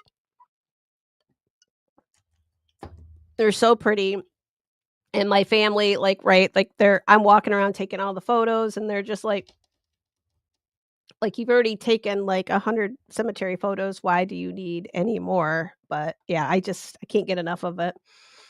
Um Florida water too. Oh, will Florida water get rid of that makes sense. Like Everglade water, you, like, throw it at the demons and be and Clip says, "St. Augustine ghost tours, New Orleans are like the French Quarter, fun. They're so much fun. You can drink if you want to, and you can open carry right? Like, you can walk around with your beverage. I don't recommend it because you get, like, one stop to pee, and, oh my god, you will have to pee. Like, you see people just dropping off, like, as you're walking around because 'cause they're all of a sudden everybody's like I think I told you guys that once that, like, I had to go find a or maybe that was during OB's live, I think, because she was saying how somebody peed outside, and I'm like, "I might have had to do that." But I had people watching for me, so just in case, because you could get in trouble for that. Like, that's indecent exposure, even if nothing is indecent or exposed, like, it's still right? Like, that's a sex crime. Like, Yeah, so don't do that. I don't recommend doing that there. But like I said, I did have like 3 people looking out for me to make sure nobody caught me. And Angie says Charleston and Savannah. Savannah is another one. Like that's on my list too because Jesus, that is like it was just one big cemetery essentially. Um that it's been built on. And I think Charleston is pretty darn similar, right? Like they had some really old cemeteries and they just started building up like on top of them. It wasn't like they were moving them. They just built up, right? Um and I don't know if that's probably a good reason maybe why Savannah's is haunted, like because it is supposed to be one of the most haunted cities in the US, and I tend to agree with that. I haven't even been there, but the amount of places that I've seen, like, on, the paranormal shows, right? There's, like, so many of them. Margaret Keane, there she is. That's her name. It's been a long time. I just remember seeing it like that it popped up on a show or something. Maybe it was something yeah, I don't remember, but yeah, they were creepy. And Tish is back. Hello, Tish. Welcome back. Let's see. And Angie says, I'm growing sage. Hope I can keep it alive over the winter. Sage is pretty forgiving. Um, it's one that I don't mind that I can keep alive. So you should be good, Angie. You should be good.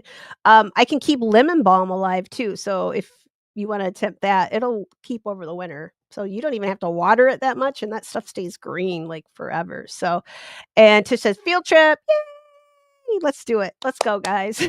Everybody wants to go for field trips.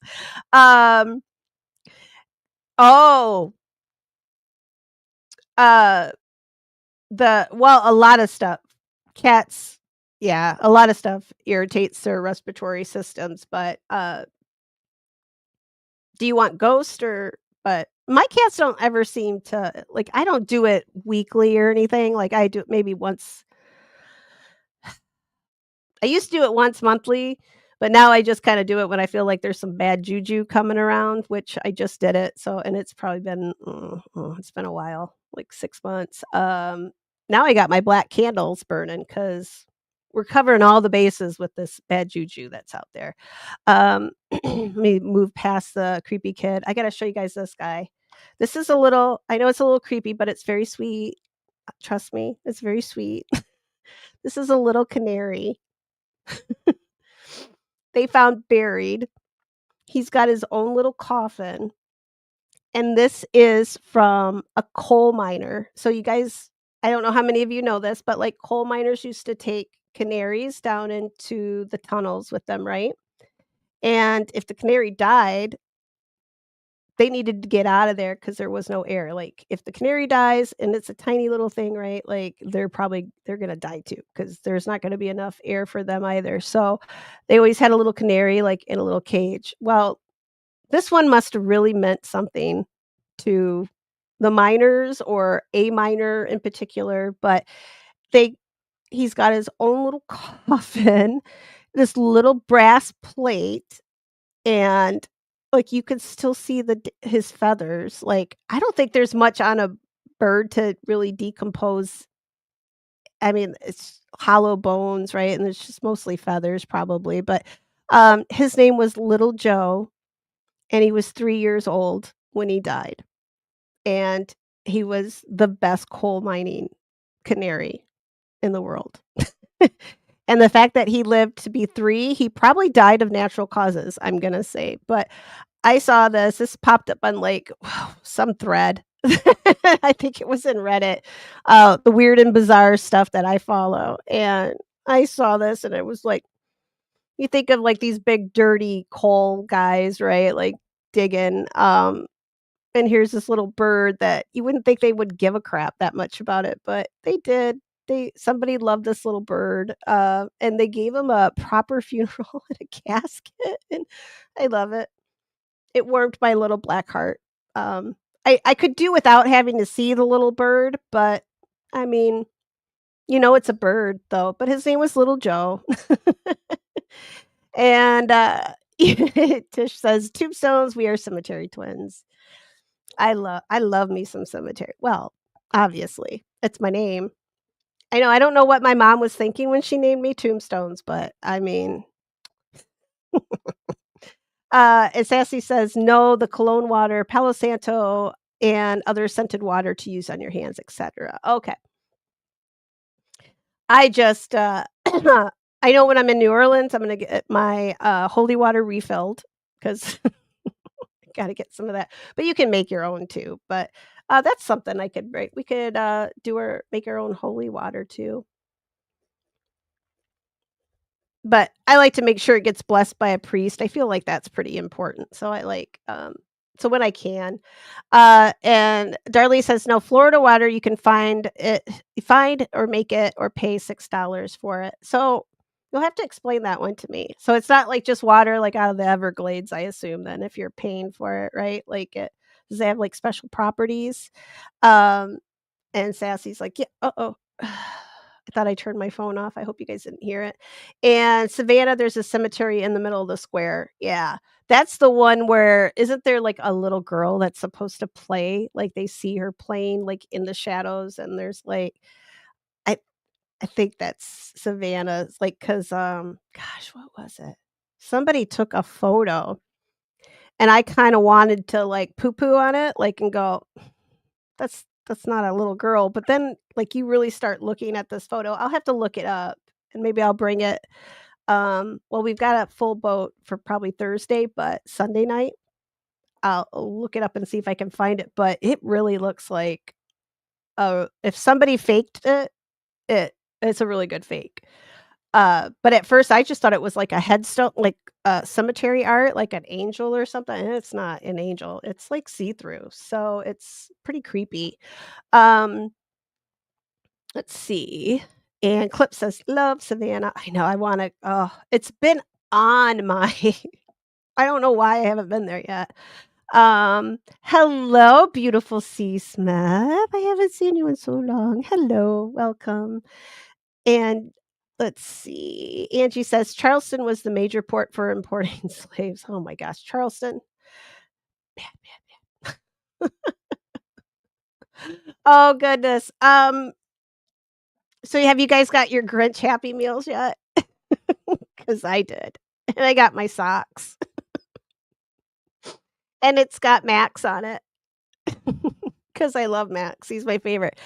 I was just talking about it Sunday night, right? We were talking about movies, like the Christmas movies, and I love Max is my favorite, but it does have the Grinch on the bottom, but I like funky socks, so I was, like I was talking to Sassy when I pulled it to get food, like, I was just lazy, I didn't wanna cook tonight, so, like, yeah, I hit the McDonald's, and she's like, "Have you seen the Grinch Happy Meal?" And I'm like, "I'll get one," and I did, and then they almost forgot to give it to me. I'm like, "Mm-mm, I want that, I want my socks," and that poor lady looked like she then she didn't even give me my hot mustard, she gave me stinking barbecue sauce, but I ate it anyway. Ugh. Oh, Sassy, I hope I you gotta show me your socks. Take a picture and text it to me so I can see which sock if you get the same socks I am. Lemon balm is good for a lot of things. It's very it's a natural muscle relaxer too, but you would have to use a whole lot of it if you wanted to knock somebody out. So it won't yeah, but it'll make you a little sleepy. I put it in my sleepy time tea, like I twist it and then I put it in the water, like, as it's boiling in the kettle, and then I pour that over, like, the tea bags, so and, yeah, it's like, the regular sleepy time tea will not knock me out, but if I put that fresh lemon balm in it, like, I'm out like a light, but I don't then I wake up a little groggy too, so I don't like that. Everybody's saying hi to C. Smith. Alright, black candles are protection, darling. I got them. You can see well, I don't know, you probably can't see very well, but there's a glow behind me, it's not my halo. It's not that my house is on fire either. It could be, maybe, but that's my one of my black candles. I had 2 going, but 1 went out, and I think my mom was saying, "No, you only need 1," because she didn't like candles burning. She always thought they were gonna set the house on fire. Oh, God, I miss my mom. Can you guys tell? Um Yeah, Darlie says, yeah, the little, canaries were to test for oxygen. Well, they not just coal miners too, like, they use them down, like, in the gypsum mines, like because we had some, like, Grand Rapids, that we were just talking about, where the portrait now is, like, there's gypsum all underneath the whole city, so they used to, mine it, and, yeah, they would have used canaries down like, in those situation too.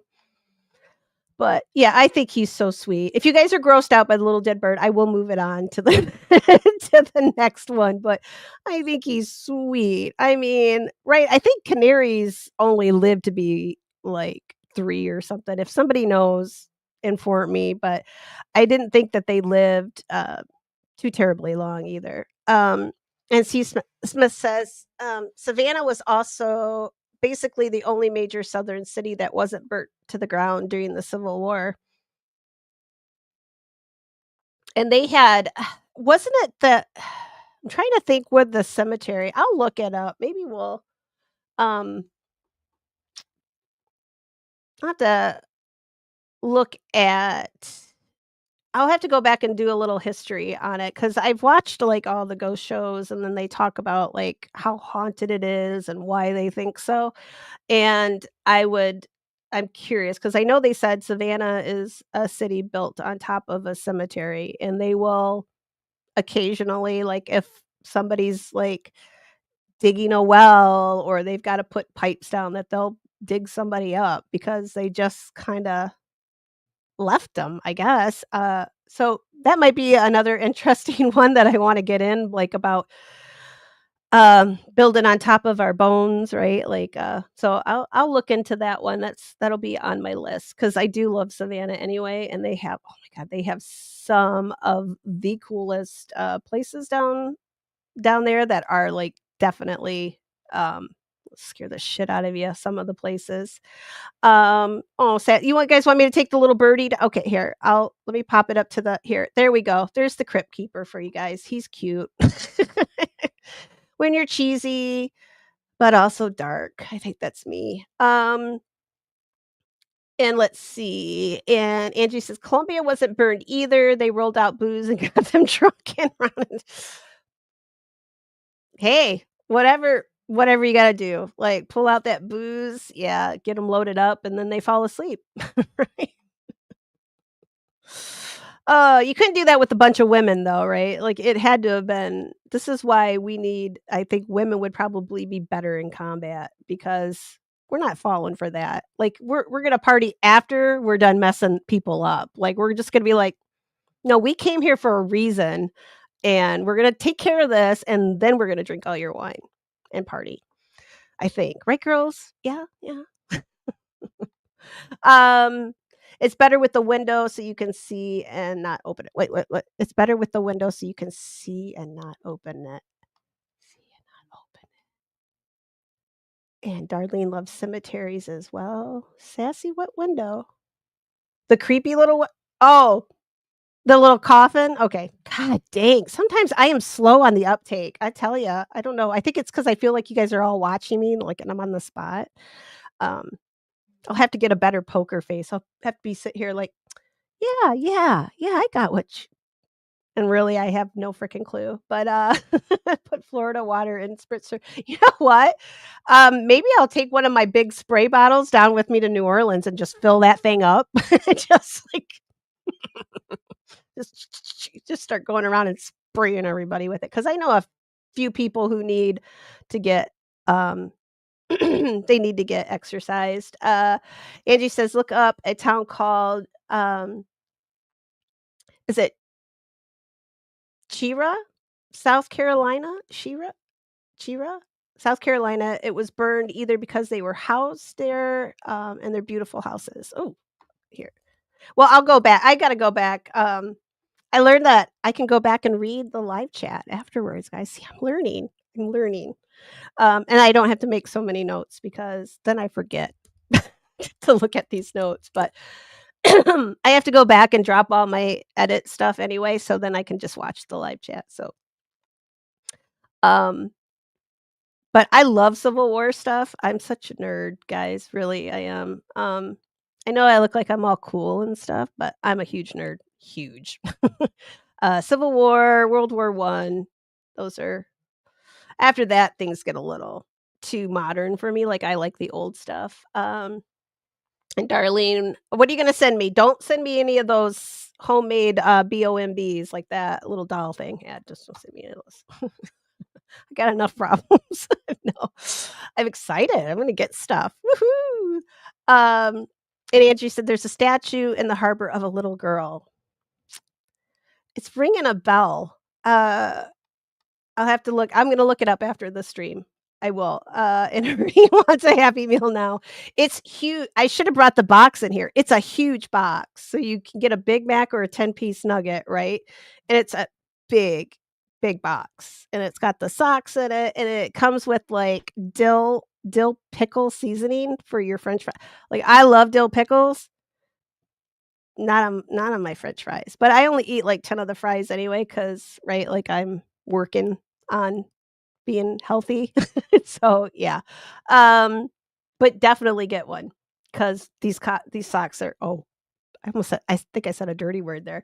These socks are very cool. Yeah, I love it.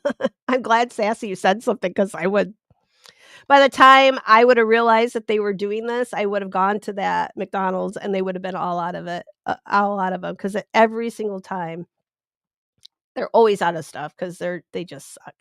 And Darlene says you can't have everything. I know. I mean, I can. I do, but and Sassy says, "Yeah, I called my husband. He is bringing home for good job, Sassy. Crack that whip." And Darlene says, "Yes, I use it for my shower." So the Florida water and everybody's C. Smith. Lemon balm is on my list now. I will give you some. It's all over out here. Well, come spring. Um, and Darlene says you have to read the flames. Uh-oh. Well, hopefully that doesn't catch my house or my hair on fire. But no, it's one of the big tall candles, so like the prayer candles. But yeah, it's behind me. And hello, Danny. Welcome. Oh, guys, there's a man in the chat. Poor Danny. Danny, it's getting wild up in here. So you better protect yourself. Do you want a black candle? I've got a loaner I can give you. It's getting crazy up in here. We're talking Happy Meals. And Sassy says hello to Mia. And Darlene says they use the canaries in the lithium mines as well. And dum dum. Erica says canaries live to be about 5 to 8 years. Oh, I hope he didn't die then and out. Maybe he was the victim of a mining accident. It didn't say how he died on the little coffin, but it just that they love that damn little bird. Like, I just would think, right, like, birds were just nothing, but, I mean, I guess if you take something down into a hole in the ground with you for, like, 3 years, I guess, um yeah, I guess you'd get kind of attached to them, right? Canaries are the voice of God, C. Smith, in my opinion. Okay. I don't I like birds, like, I like singing birds, but I want a crow that speaks Russian because I heard one on Instagram, and he speaks Russian, and it's so freaking cool, like, that's on my list. Or wait, he's not a crow, he's a raven, sorry. Um, I like ravens, but because crows are cool and black, I like them too, but it's the ravens, but this one, he makes it like, they do that little noise. I can't do it. I'm not a raven. I can't do it. Um, but yeah, they do that little cluck cluck in the back, and then he's like, and he's because his owners are Russian, and like this damn bird is speaks Russian, and it's mind blown. But it's not a sexy language, so yeah, it's not very beautiful, but it's still really cool. So, C. Smith, I'll post it in the Discord. You'll have to come see it. It's really funny. Um, and oh, wait, Ernie said, I want to go to Savannah so badly. If I had to choose anywhere to go, it would be Savannah. Yeah, it's okay. So we've got a field trip to Salem, and now we're going to Savannah. We've got field trips planned. I think we have all next year pretty much mapped out, like where we're going, what we're doing. Um, And Angie says, "Yeah, Savannah is a beautiful town, great food." Oh god, it's gotta be good food. Oh, man. That Darlene, you do not look like the crypt keeper. Knock it off. And Ernie says, "I want to go specifically for the cemeteries in the trees." There's a cemetery in the and the trees? Yep. Huh? Huh? And Danny, that is not your mom either. Don't no. I'll tell your mom you said that. Be nice. Your mother gave birth to you. Darlene says, "We know the BS." LOL. Um, let's see. Let's go down. Oh, everybody's saying hi, hi, hi, hi. Okay, good. I can skip ahead a little bit here. Woohoo. Uh, party time. Okay, my hands are recovered. What? What? What? What?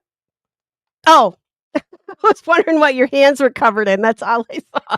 My hands are covered in paper mache paste, but I'm with you. Okay. All right. Don't get it all over your phone. It's hard to get off. Darlene says, "Yeah, the painted ladies in California. Those are beautiful. Like, what is it? The Full House houses or Mrs. Doubtfire's house? Yeah, those are really pretty. Thank you, Ernie.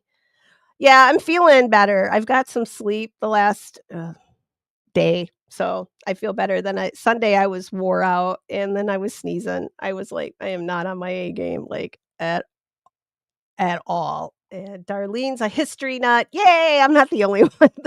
and and C. Smith says Civil War through Vietnam military history is an obsession for me on many levels. See, girls can like war too. That's why I think we would be so much better at it, right? Right? Like, send a bunch of girls in after a bunch of other girls, like, shit gets real, real fast. Like, have you seen Twitter? That's mostly just women going at each other. So, like, I mean, we start pulling out the F-bombs and, like, "You mama fat," and all that stuff, like, right? Like, it's gonna get real and intense, like, within seconds. Um And we're gonna have it done. Like, it's not gonna be like a war that lasts 4 years. We're gonna have it done, like, in probably less than a week. We're just gonna go in. We might not our side might not win, but s it's gonna be done either way because we just take care of stuff like that, right? Like, we're not gonna say I'm kidding. I don't know. We probably won't be any better at it either, but, um I've just got stuff I've gotta do, right? Like, you gotta get back home to the kids, you gotta get back home to cook and clean because you can't leave the man to do that stuff because 'cause you'll come home to a freaking disaster area. The kids will be dirty and starving, and the animals will probably you probably just let them loose. They'll be just loose around the country. I'm sorry, now I'm just making up shit. Um, yeah, and Darlene says too, yeah, not that I love dill pickles, but no, I didn't even I just threw it away. I'm like, "No, don't even yuck. Ugh, ugh, sorry." And Ernie is making lemon chicken and some fancy rice. Yeah, I had gross chicken nuggets tonight, only because I wanted these socks, and chickens are cool too. Alright, I'm gonna scan down. Are you guys ready for the baby dollhouses? Because these are, um oh my gosh, me too. We should get one Angie, we should get a minor bird and we could, like, share custody. Like, you get them part of the year and I get them part of like, when it's warm up here, I'll have them and then I'll send them down to you for the like, right, like a snowbird. Those little suckers are so cool. That little isn't it Chicken Nugget? The little Chicken Nugget guy? Oh my god. What is I think he's a minor bird. He's like, "Chicken Nugget." Okay, I'll find that video Thursday. I'm gonna find it. And I will remember this because 'cause I'm gonna rewatch this and take notes. What? Oh, stones, canary warns of danger. Yeah, but a freaking raven can speak Russian, see? Can a canary speak Russian? No. No. And Danny says he's stoned. Okay.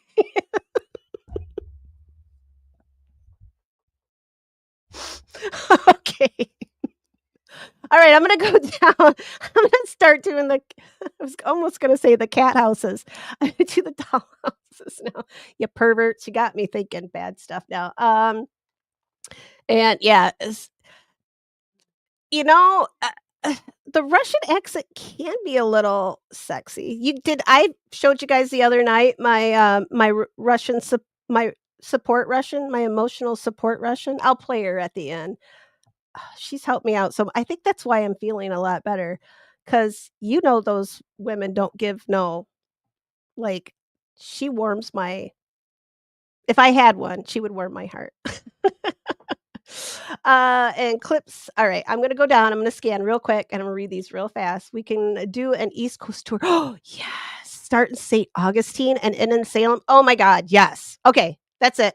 That's on. That's all next summer. That's what we're gonna do. We're just gonna go up the East Coast because I still have to knock South Carolina and North Carolina off my list, and then I've got almost all of the continental states. Like I just don't have Alaska and Hawaii, but I'm gonna knock Alaska out at some point here within the next probably couple years, but, um, let's do it because I gotta get rid of North Carolina, South Carolina. They're just bugging me that they're, like, 2 just sitting there all by themselves, like, laughing at me on my little map of places I have not been yet.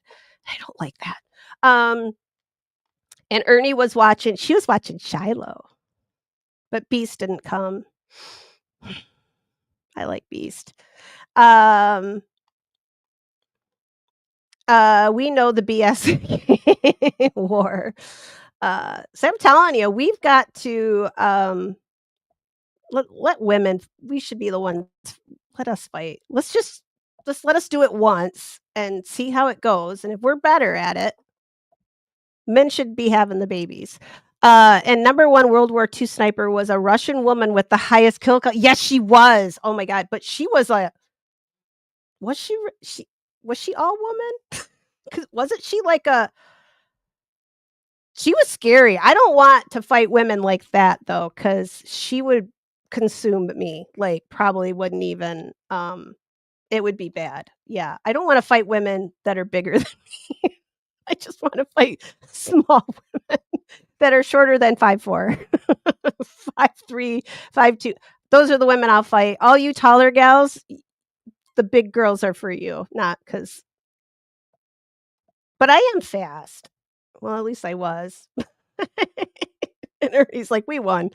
All right, Ernie, did you see Shiloh? Of course she did. She saw her man, and he is so cute. Okay, I'm going down, and she likes burbs. I like burbs. I want a damn raven that speaks Russian. It's not a canary, but a Russian bird. I bet I could get a minor bird to speak Russian.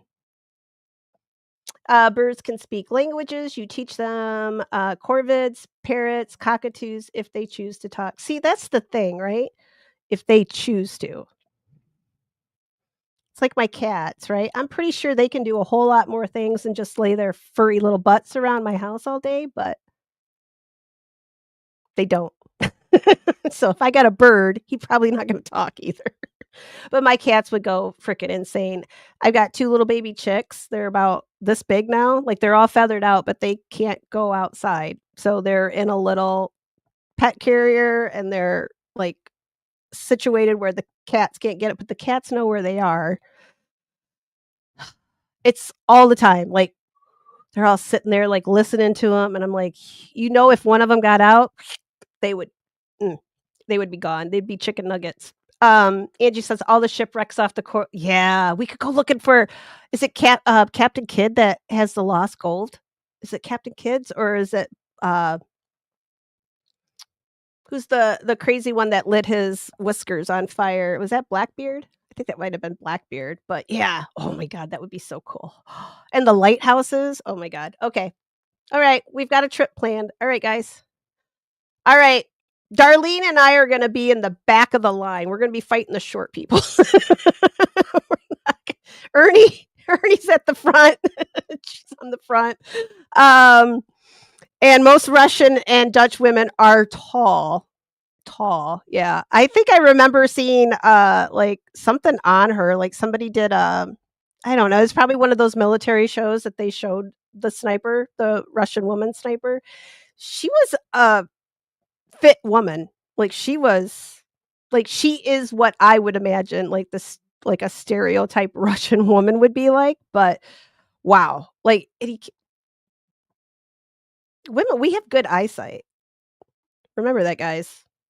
Give us guns. And Ernie, I would love to be 5'9". And I know, like, Mia's taller too. I would love that, like, to be able to, I have to wear heels just so that I can, feel like I have long legs because I feel like I'm a little short thing sometimes, but yeah.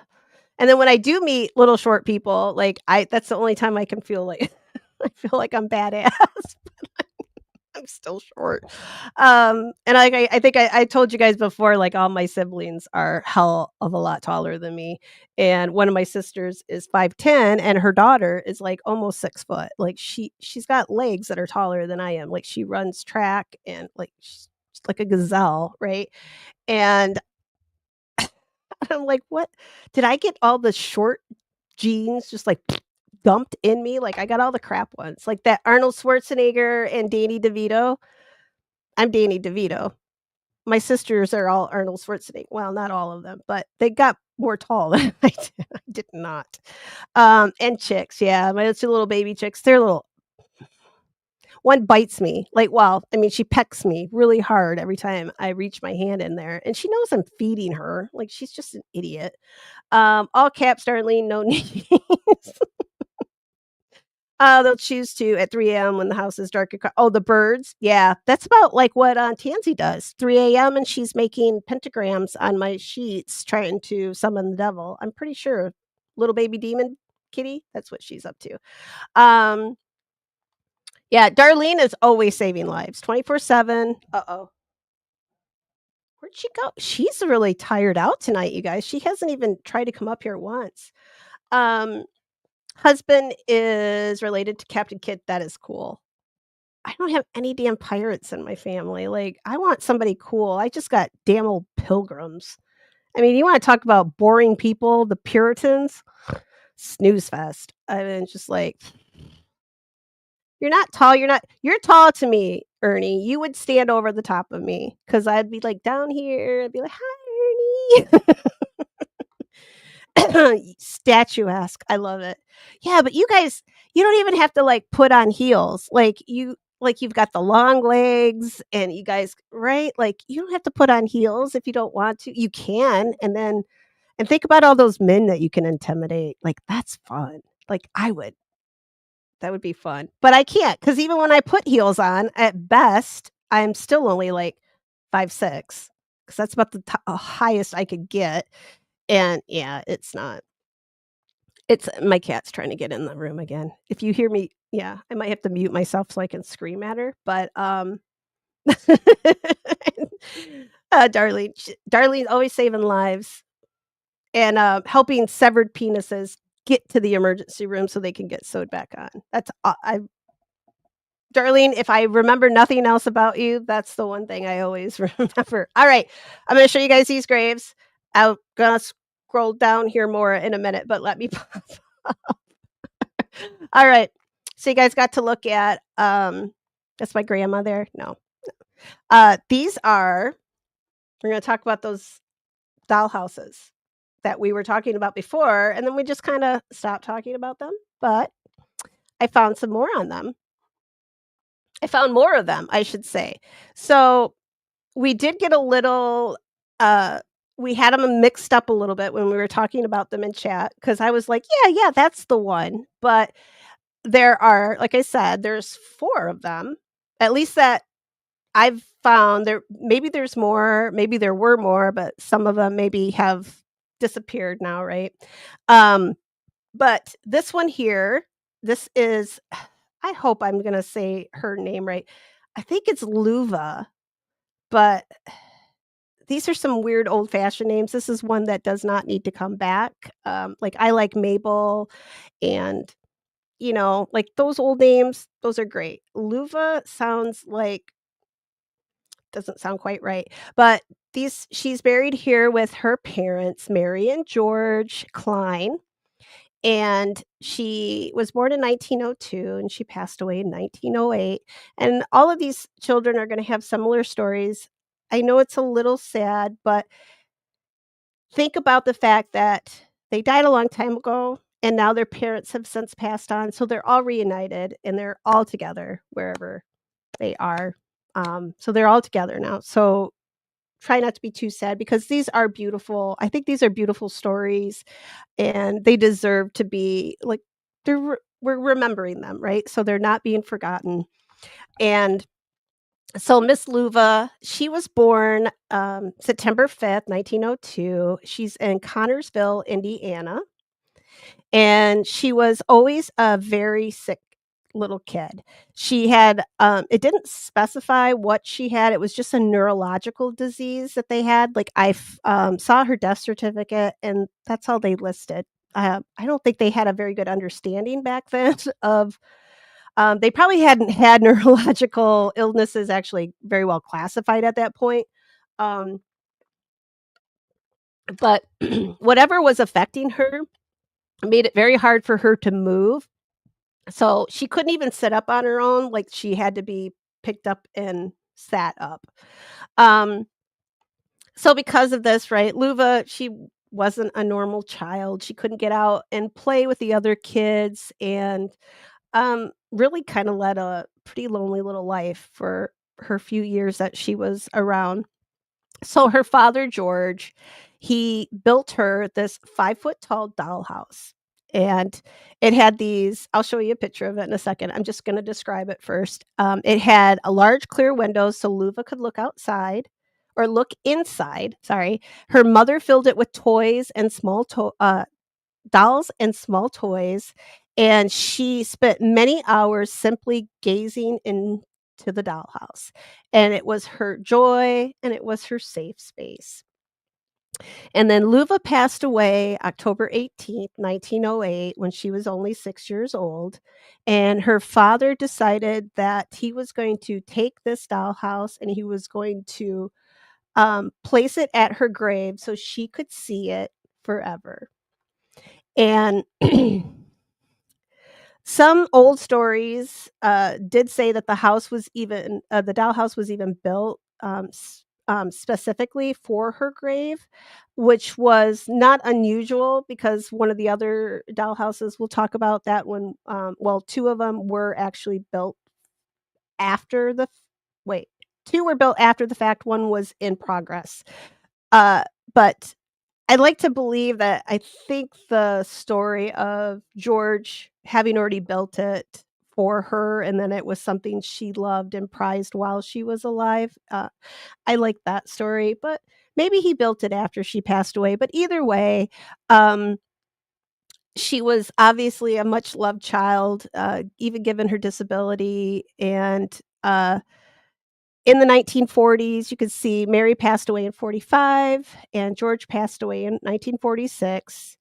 Um, and for some weird reason, so Louisville was buried first in a different cemetery than George and Mary. So when George and Mary passed away, they were where this headstone is right now, that is where they were buried. And it was a little odd that they wouldn't be married near their daughter. And before um before George died, because Mary had passed before him, he asked that the dollhouse be destroyed after the mother died. But the community was like, "No, no way." And the cemetery caretaker was like, "No, we're not having any of that." Like, they loved this little dollhouse. They thought it was beautiful. They didn't want it to go anywhere. So what they did oh, sorry guys, my notes went away. Boop, boop. There we go. Um, so the caretaker and the community decided they were just like, "You know what, George? We're not destroying this. We're gonna do something with it." And they wanted that dollhouse to stay with Luva. They didn't want it torn down. So they exhumed Luva's remains and they moved the dollhouse to where her parents, Mary and George, were buried. And that is where it is now. and she rests right beside her parents, and that is also where the dollhouse is now. And the cemetery that they're at is Arlington East Hill Cemetery in Arlington, Indiana, and lots of people go to visit it. It's it's a prime tourist attraction. It's so cute, and it just stands as a reminder of a little girl whose greatest joy was this little dollhouse that she couldn't really play with it, but she could sit there and look at it. Oh my god, I think I might cry. I'm sorry. Oh my gosh. Um, Here, let me make it bigger. I'm gonna make myself smaller. Boop, boop. All right, there we go. So this is the little dollhouse. Oh, here, let me. Boop, boop. Yeah, Ernie, you're 5'8". You won't fit into this little dollhouse. It's a little one. But look how cute it is. It even has a little, like it has a metal roof on it. And at one time it was painted white, and then I think this is what it looks. Oh shoot, which one was right now? I think oh, no. I can't remember now. I can't remember if it's the brown roof. Actually, you know what? I think the white roof is the new. I think that's what it looks like now. Yeah. So the town and the cemetery caretakers, they take care of this beautiful little dollhouse, right? And I'm sorry, but this is bigger than any dollhouse I ever had. This like I didn't even have a dollhouse. I didn't want one, but this is so beautiful, right? Like, I just can see her dad building this, but inside of it, this is the inside. You can see the carpet and the little right, like, there's a little rocking horse, and you could just imagine this little girl, right, just sitting here outside this big window and looking in at these little toys. Um, oh, wait, oop, oop, I went too far because that's the next one. But like I said, it is, you can see what the parents' headstone right? The family's headstone is right up here. I'm not 100% sure. I think this sits right on top of where they're buried, because usually most cemeteries, if the names are facing towards you, they're laid out from you, right? So their feet would be going away from you, so their head is at the headstone, and does that make sense? Am I explaining that right? So if you're reading it, their head is right there on the opposite side of it. You're not standing on them when you're reading the headstone because they're buried beneath on the other side. So I think this actually sits on top of it must be the parents because she would have been buried after, but I'm probably thinking too much about it because that's just what I do with cemetery stuff. But so that is Luva's, and I think it's adorable. I don't know if this big old sign, I think the sign kind of detracts from it. I think they need to scooch it over there a little, just a scotch. And this is our next one. And I think this one, I mean, it looks very similar. I don't know if this was like a kit that you could buy back then. I think it is. Let me know what you guys think that like, I mean, look at the 2, right? Like, it's very similar. Um, yeah, they look very similar. So this one's, painted a little bit more like a Victorian would, because 'cause you've got it's got the purple siding, the little green roof, and the white trim. And this story let me scroll down here to make sure, because I do this, I start talking in my stories, and then I realize that I am, muted, but guess what? Not muted. I'm gonna go down. Um, let's go down. And yes, Erica, I downloaded it, but you know what? I didn't get it on it's on my phone right now. But yeah, that pirate ship, that was crazy. I will put that I'll have it up for Thursday. All right, so this one is Vivian May Allison, and this is her. So you can see the Allison family headstone right there. Um, and she was the first child of Horace Allison and Carrie Young Allison, and they absolutely adored their daughter. In October 1899, Vivian was just 5 years old, and she became very sick. And her dad, her doctor, he cared for her. Right? Was her? Oh wait, is this the one? No, this is not the one. Okay, one of them has a no, this is the one. I think her dad was her doctor. Oh, I didn't write it down here. I'm sorry, guys. I think this is her dad was the doctor, if I'm not mistaken, but I didn't put it here, so don't quote me.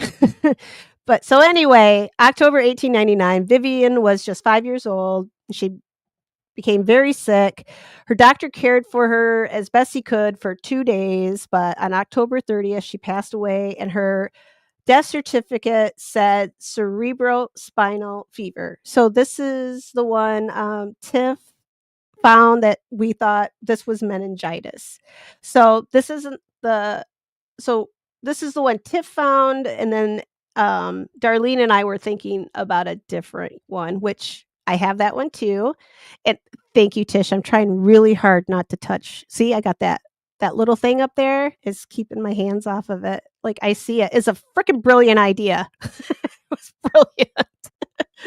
All right, back to Vivian. So, cerebrospinal fever, meningitis. Darlene, our doctor on staff, says meningitis too.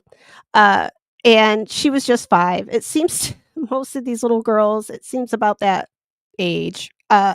Unfortunately, I think that was like I've talked about it before, right? Like a lot of times before we had vaccines and penicillin and antibiotics, right? Like it to get a kid through infancy was was a miracle. To get them to survive past 5 years old was almost was another miracle, right? And if you got past all that, you might just live to be an adult. Uh, your chances were pretty good, but so we see a consistency, right? Like about the same age. So this dollhouse, at the time Vivian became sick, her father Horace had been building her this dollhouse, and it was supposed to be a huge surprise. Like she didn't know, and this was her Christmas present. And then when Vivian died, Horace could not stop building it. He continued, and it became a labor of love. And so he and his wife Carrie, they finished the dollhouse together. They were meticulous in everything. Horace did the woodwork. Carrie sewed by hand the little curtains. She made little bedspreads, tiny little rugs. They made all the little furniture inside of it, like piece by piece, and they turned it into this little miniature home. And I mean, once you see the photos, you're good. I mean, this was a labor of love for a daughter, right? They're never going to see her grow up. She's always going to be a child. And this was a way of memorializing her. And it's so beautiful that this is a way that they dealt with their grief. So when they finished it, they placed the dollhouse right at Vivian's graveside. They filled it with her favorite toys and trinkets, and for almost 70 years, so 70 years, her parents took beautiful care of it. Um, but sadly, when mom and dad pass, what happens then? So Horace passed away first, and then Carrie followed in 1969, and she's buried beside him. So they're both resting beside Vivian. So Vivian is in the middle of them, and parents are on either side. Now, they did have another daughter, Louvel, and she was the one that ended up taking over after her parents died. She was the one that was taking care of the dollhouse. And she did what she could for as long as she could, but she was getting older too, and time eventually kinda sorta caught up with her. She was getting older, she couldn't do the repairs, and the house really started to fall into disrepair. And but the people in Connersville, they never forgot. And they loved this little dollhouse, they loved the story of Vivian. They did not want her to be forgotten, and they didn't want her dollhouse to be forgotten either. So they cleaned it, they repaired it, they I mean, they stripped away decades of dirt, layers of old paint, they restored it to its original pure white, kept the old nails, the woodwork, even the tin roof. They protected it like it belonged to their town because by then they felt it was part of their part of their story too. So to them, it wasn't a tourist attraction, it was a monument, and it was a memory, the memory to a child lost too soon and to the love of a mother and father who never stopped grieving for their lost child. So today, if you visit the Connorsville Cemetery, City Cemetery, you can still see the dollhouse, and it's right beside that Allison family monument. Inside are the toys placed there more than 120 years ago now. And hanging on the walls inside the little house is a miniature portrait of Vivian, and she's watching over the small bed placed under the window. The very last touch her parents added to their final gift for their little girl was the little bed under the window. So, it was a dollhouse meant for Christmas, and then it became a symbol of eternal love, and over a century later, there's still people are still watching over it because for that reason, right? That these parents really loved their daughter. And so this is what it looked like before. And you can see people when they come to these, they leave their own like they'll leave little teddy bears and little angels. And I think this one probably is my favorite of the 4 that I'm gonna show you tonight, just because I like the coloring on it, but now that they did go in and paint it, and I don't like the plain white as much, but inside here, if you look at the very back wall on the left-hand side, that is little Vivian. And this is her little tea set. This is her daughter. There's a little potbelly stove in there. I mean, this was all stuff. This is supposed to be all original, except for maybe I don't think the carpet was, if I remember correctly. But there's a little bed for her doll. I mean, this was all the furniture was all handmade. Look, there's a little tray.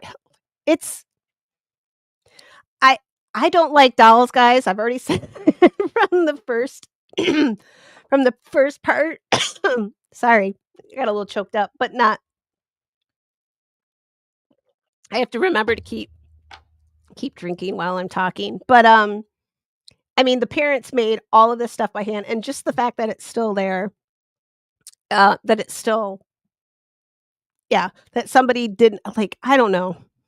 I would fear that if this was in my local cemetery, it might not have lasted 120 years. But this is so it's so beautiful. Like, I just love it. I'm not a doll person, but I'm looking at this like, this is love, right? Like, this is how they dealt with their grief. It's beautiful. I don't know how many cemeteries nowadays would let you do this. Probably not a lot, because, like I said, I talked about the spirit house down here at my local cemetery, and they had a big shit show over a little wooden structure for a little girl's grave. I'm gonna talk about that pretty soon here too, like, that's on my list. As soon as the snow melts, I'm gonna go down and get some photos for you guys because it's very sweet too. Um, but, I mean, we wouldn't be able to see this stuff anymore, so but it's so pretty, but, yeah, so they've cleaned it up. I guess it's all white now, but, oh, that's the next one. But that's there's headstone there, and yeah, I think, was it Horace? I think Horace served in World War One. Can't remember right offhand, but, okay, and then our next one, and this is the one that Darlene and oh, here, let me look at what you guys are saying here before I go on to the last one, because otherwise I'll get so far behind, and then I'll miss all your guys' questions. Do, do, do. Shoot, I think I probably missed a but oh my gosh. Okay, here we go. Uh I see a squirrel. Don't tell do not confuse me with squirrels in the chat, guys, you know how bad I am. Let's see. Do, do, do. And let's see. Oh, I didn't notice it won't let me change my name back to Do you want to be Angela? I call you Angie, but you if you want me to call I can call you that too. I can call you whatever you want me to call you. And thank you. I didn't mute the other night either. So proud of myself, you guys. Yeah, and meningitis. So, and Angie, I think we have that book. Pretty sure one of my kids read it. Now I'm going to have to go look for it. And Darlene says yes was common. And Angie says it was a movie on HBO 2, I think. I read so much, I get things mixed up. That's what I do. Like with some of these stories that I tell you, like sometimes I'm like, wait, is that this one or is that the other one? But yeah. And Darlene says, yeah, this next one though is uh, a little over the a lot over the top. A lot. Um, the first 2 are very, very similar, like, I kind of almost wonder if they were from a kit, like, you could order I don't know if you guys have ever heard of Sears houses, right? Like, you could order from Sears Roebuck back in the day, and you could order a house kit, and then all the stuff would get shipped to you and then you would build it. So it was just like a kit, like a Lincoln log or something, right? Like you would just put it together like how it the instructions were and right? I'm kind of wondering if that was like a mail order dollhouse and then the parents did right they put their touches onto it. But cuz it's a little different but it's really darn similar to that other one. And I like them both, but I kind of wish they would have left it I like that purple and green. It looks like a little Victorian, but and Angie says she's old. I'm sorry. You're only as old as you feel. I say that and then I get out of bed in the morning. I'm like, damn, what was that? What broke today? It just says really beautiful story. You guys are welcome. I hope you like this one because I was excited about these like when I found them. So um it's something very sweet. Since we did the creepy we did the creepy doll to start with, I thought, hey, um I know they're sad because 'cause they're children, but it's still beautiful, especially I mean, think of how many children don't have a memorial like this, and yeah, it looks yeah, and those that furniture definitely looked handmade, so, yeah, just so I just can't imagine, I don't know how many parents could do that stuff nowadays, right? Like everybody buys everything, so yeah. But every parent would love their child yeah, I know how they always say that, right? Like, they love their daughter well, yeah, I think most of it there's a few that are, yeah, really suspect, but for the most part, I think everybody loves their kids, right? But, God, it's just I think they just kind of throw that in, like, when you watch, like, the Dateline, right? Like, sh her smile lit up the room, and everybody liked her. It's just something that you say, like, even if it didn't I mean, I'm sure they did love their daughter, but I think it's just something, like, right? Like, it's just something that they say. Um, and let's see, it was at cemetery HOH, right? Is there a damn HOA? God, I tell you what, they probably like, you can't have this kind of flower and you gotta make sure no political signs. God, I hate HOAs. Uh-oh. Come here, BB. Come here. Ooh, ooh, ooh. And let's see. And Darlene says, "Oh, pretty." And Ernie says, "Call me whatever you want." What am I are we gonna rumble again, Ernie? Uh-oh. Trying to get her up here. She's purring. I don't know if you guys can hear that at all. And I'm Angie, my government name is Angela. Okay, I'll call you Angie. All right, don't it's okay. Home settled the house kits too. Yeah, so I think that's what they are, like a little catalog, like you'd order it and then right, like a Home Depot. Before Home Depot was yeah. Yeah, catalog house kit because they look very, very similar. Darlene, my mom always said that, one foot in the grave and the other on a banana peel. Yeah, I know you have lupus like I do, and yeah, there's some days, man, I tell you, I feel like 20 years older than what I am. And Miss Tansy came out to see you all. Oh, oh, no, oh, I guess she doesn't wanna see you guys. She's getting so big, though. Now her butt's in my face. Don't you jump! Don't you do it. No, no, no, no! Erica, you're 543 years old? Jeez. I wanna see how you holding it together pretty well? I mean, you're typing, so and you're on YouTube, so you gotta be holding it together somewhat, right?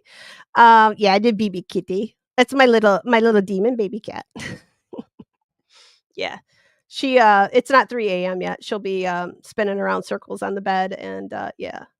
And this next one, since, Angie said it, this next one is a bungalow. So so that is this is Little Miss Nadine Earls, and her full name, I think she had quite the name here. Let me pull her up too. Boom, boom, boom. So this is little Nadine Earls, and she was born April 3rd, 1929 in Chambers County, Alabama. And she was just 4 years old when she passed away on December 18th, 1933, and it was just 1 week before Christmas. And all she wanted that year was a dollhouse. And her father, Julian, was already building one for her, but Nadine became very sick. She had diphtheria and pneumonia, and she did not recover. And that's 2 pretty serious illnesses to have and being such a small child. Her parents made sure her Christmas wish was granted, even if it had to be after she was gone. So at Oakwood Cemetery in Lynette, Alabama, you can find Nadine's grave, and it's inside a small brick dollhouse. So this dollhouse actually holds her grave, and it is on top of where she is buried. And it looks like it's it's a little brick dollhouse. I'll show you the photo in a minute, and it looks like a tiny bungalow. It has a front porch, striped awnings, a little mailbox, flower boxes in the summer, and Christmas lights and a wreath in the winter. And it was built to last. I mean, this sucker, they made it, he built it, dad built it out of brick.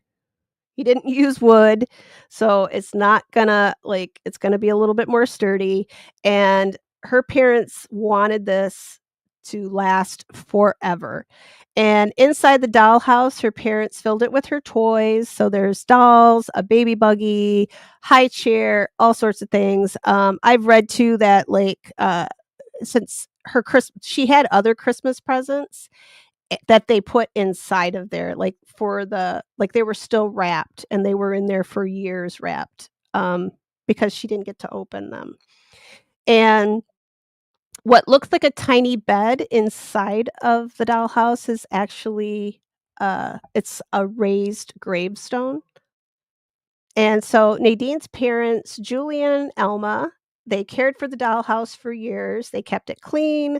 They restocked the toys. They decorated it for the seasons. They have since passed away. Obviously, this has been a long time now.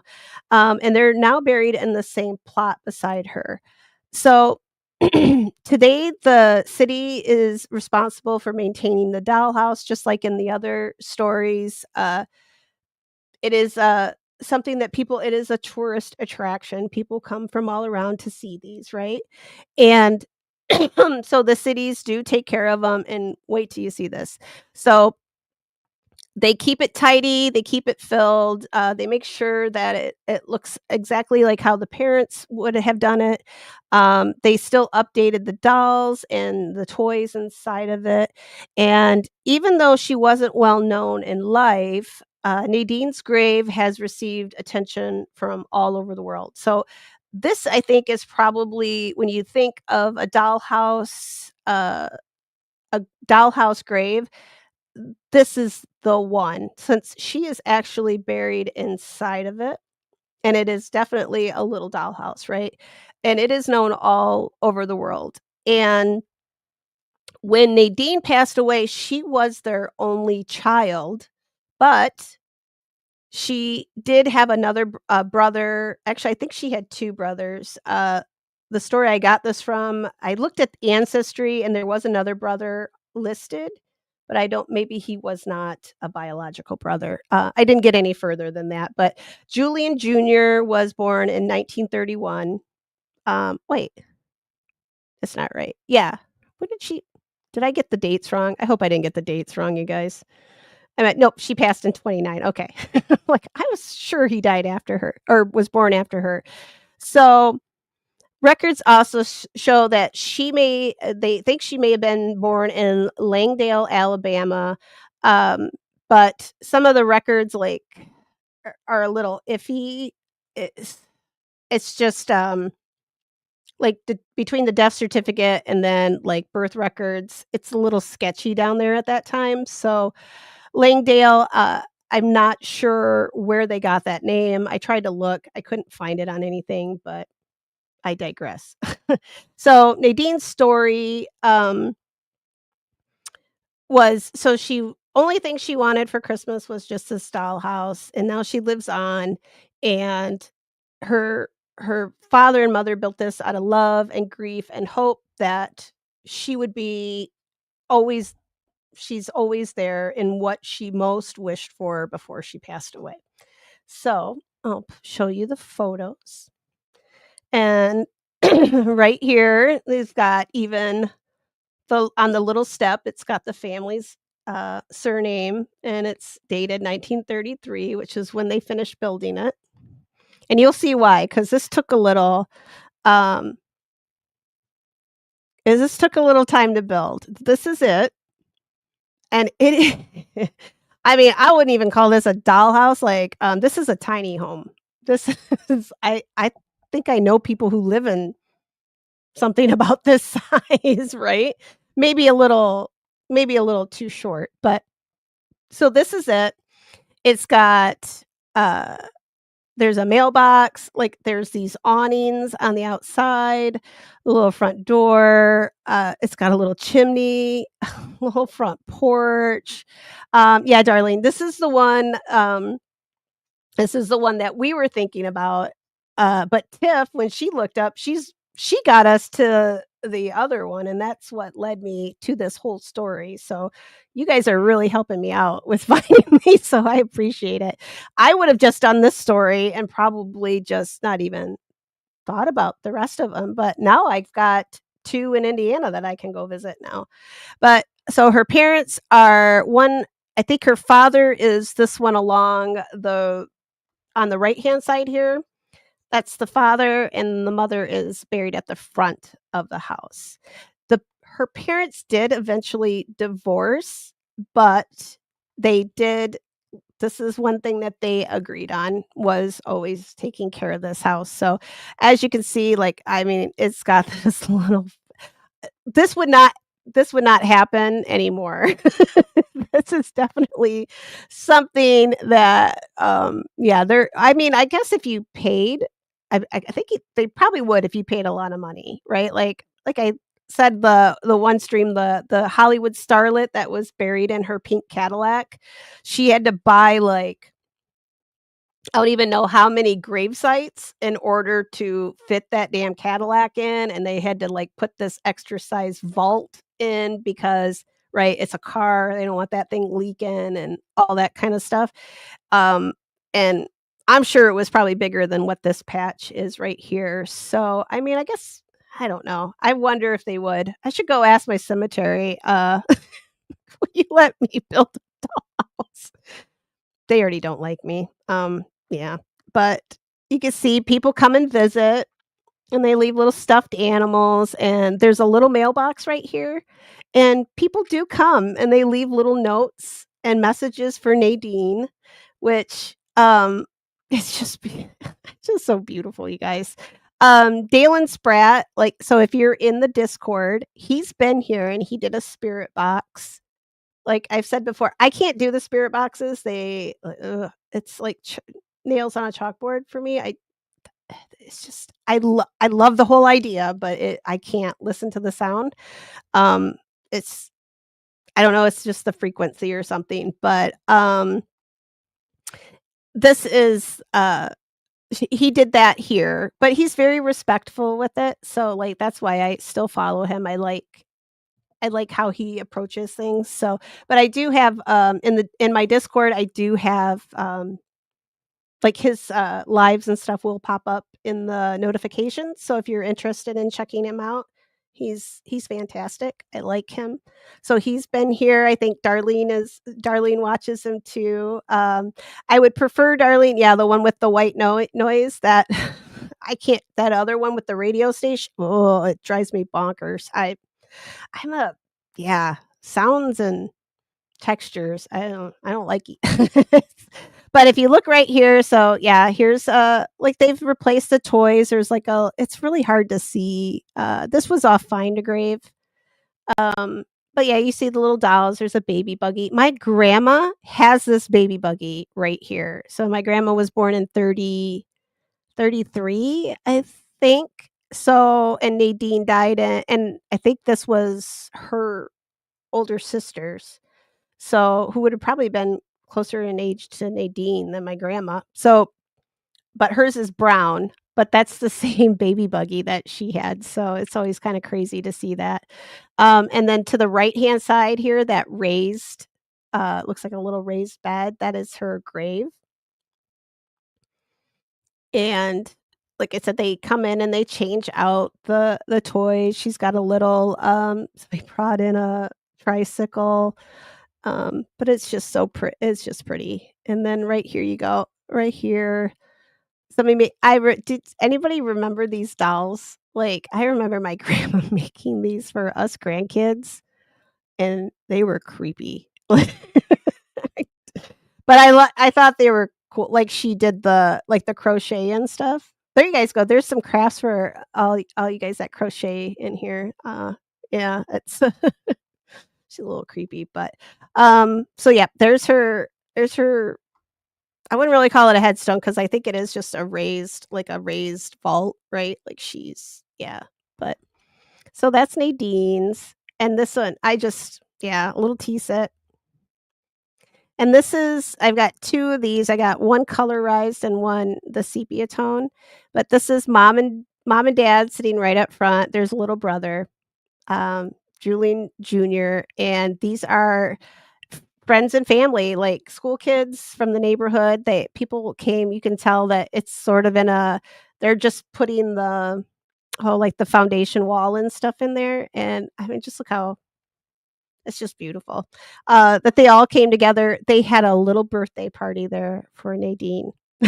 So I and there it is colorized. So you can see them a little bit sharper, but yeah, I just I just think it's so sweet. So that's little Nadine. And I saw Tiff popped up here. Yeah, Tiff, you gotta go back. I just did, Luva's. So her grave is in, that was the she was the first one I did. So she's just 2 back. So she was the first one that I talked about, and she's got the first 2 dollhouses look very similar, so we were kinda thinking that maybe they're, um, from a kit. This is not a kit. This is, like, outrageous. Like, he had a lot of time on his hands, and I'm thinking, wasn't this, like, during the Great Depression too? Like, they must have been doing pretty dang well, especially in Alabama. Like, I it blows my mind, like, just the detail that he went through, they must have really been hurting,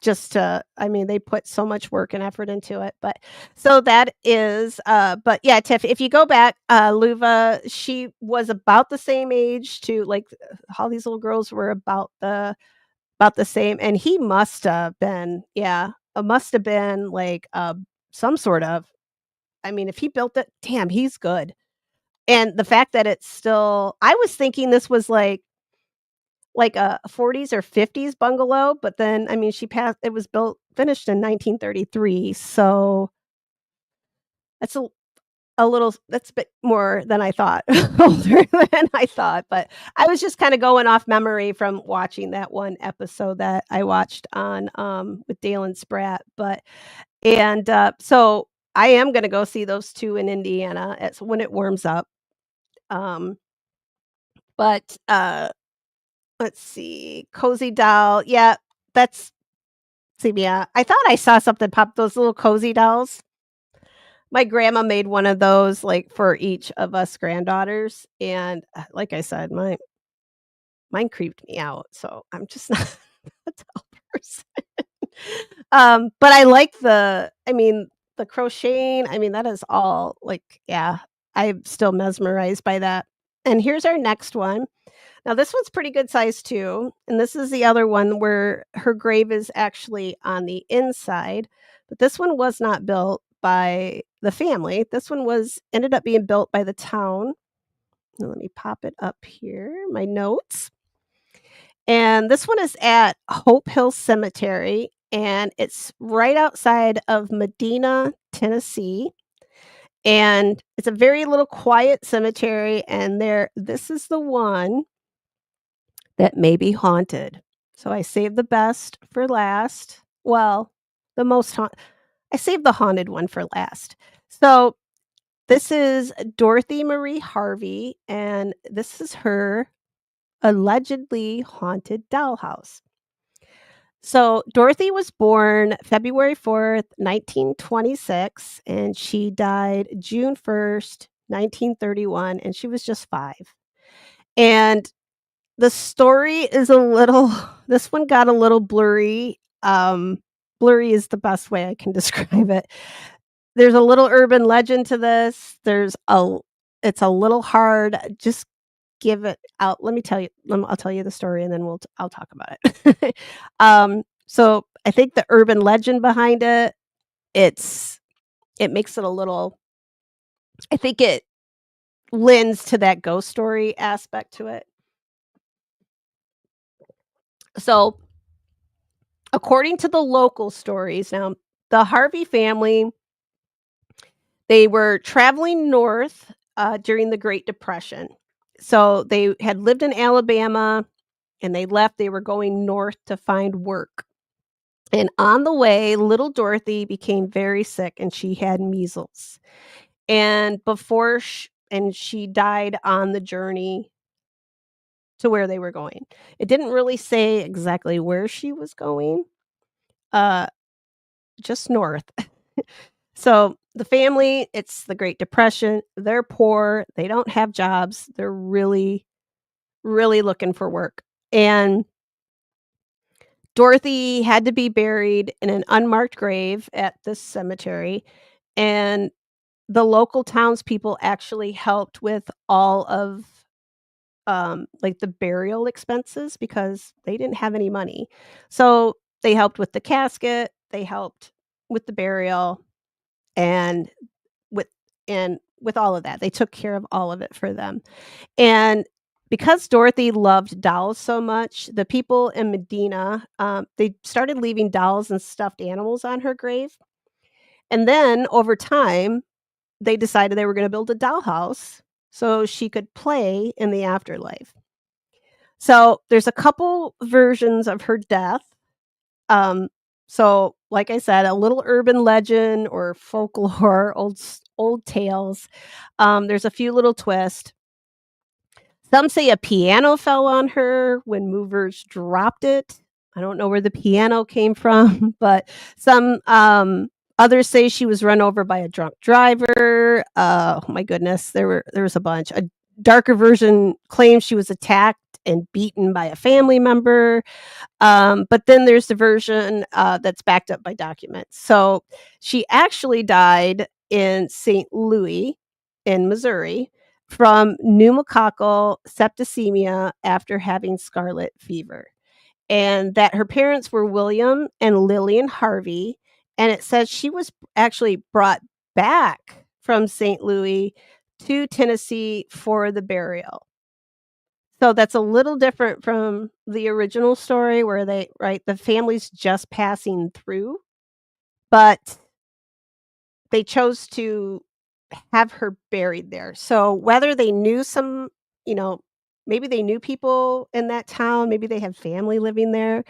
Um, I couldn't really find more information on it, but the one thing that all of these little different stories agree on is that Dorothy really did love dolls. And the hauntings of this dollhouse started a few decades after she passed away, and visitors would report strange activities around the dollhouse. So people say they'd seen a small figure that was moving inside the dollhouse almost as if someone was inside playing with the little dolls. And they'd also see orbs that would float over the roof. Sometimes there would be a fog or a mist rising from around the grave, around the dollhouse, when there was no mist or fog anywhere else in the cemetery. It would just be around the dollhouse. And another one was car batteries dying as visitors would approach the cemetery at night. That's the scary one to me. I would crap my pants. um, Local folks say the spirit is Dorothy, that she's still playing. She's inside her dollhouse playing with her toys. The sad thing that happened with this one, and just shows you how people are jerks. At one point, vandals got in and they destroyed the original dollhouse. But the town, they rebuilt it because this meant so much to them to make sure that she had her grave just as it was. So everything that had been left in there, they destroyed the dollhouse, all the dolls that had been left in there for her, just everything was destroyed. So if you go to see it today, there's people leave dolls, stuffed animals, there's people will leave wooden crosses, all sorts of little knickknacks and trinkets, right? And the cemetery closes at 6 p.m. promptly. But as we know, people probably don't are probably not going to obey that, especially if they want to sneak a look to see if there might be a ghost, right? So they do people do sneak in, have a little look around and see if they can catch her. And apparently people still do. So the Hope Hill Cemetery may be haunted. Dorothy seems to be the main attraction, like, she seems to be the one that's predominantly haunting the place. I couldn't find any other ghosts that they talked about. So, basically, it's up to you guys to if you wanna believe that she's still there playing with her toys.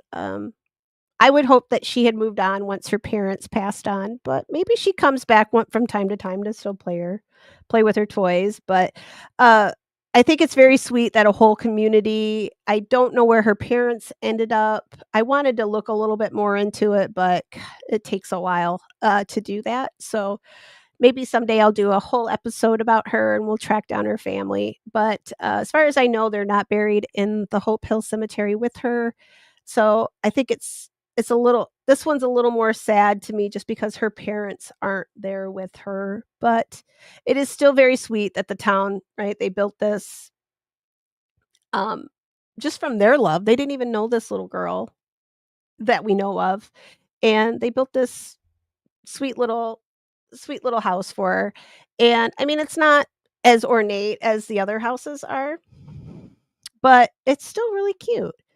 And inside is you can see through the open door there here, let me pop I'm gonna go super big so you guys can see it. But inside, you can see her headstone, and there's they put flowers on her grave. This is the, uh, entry for the cemetery. I think those were the only pictures that I think that was it. I don't think there was too many of them. Well, here's one. This is her actual headstone. This looks a lot older than 1934, but or 30, yeah. Wait, 31, right? Yeah, 31.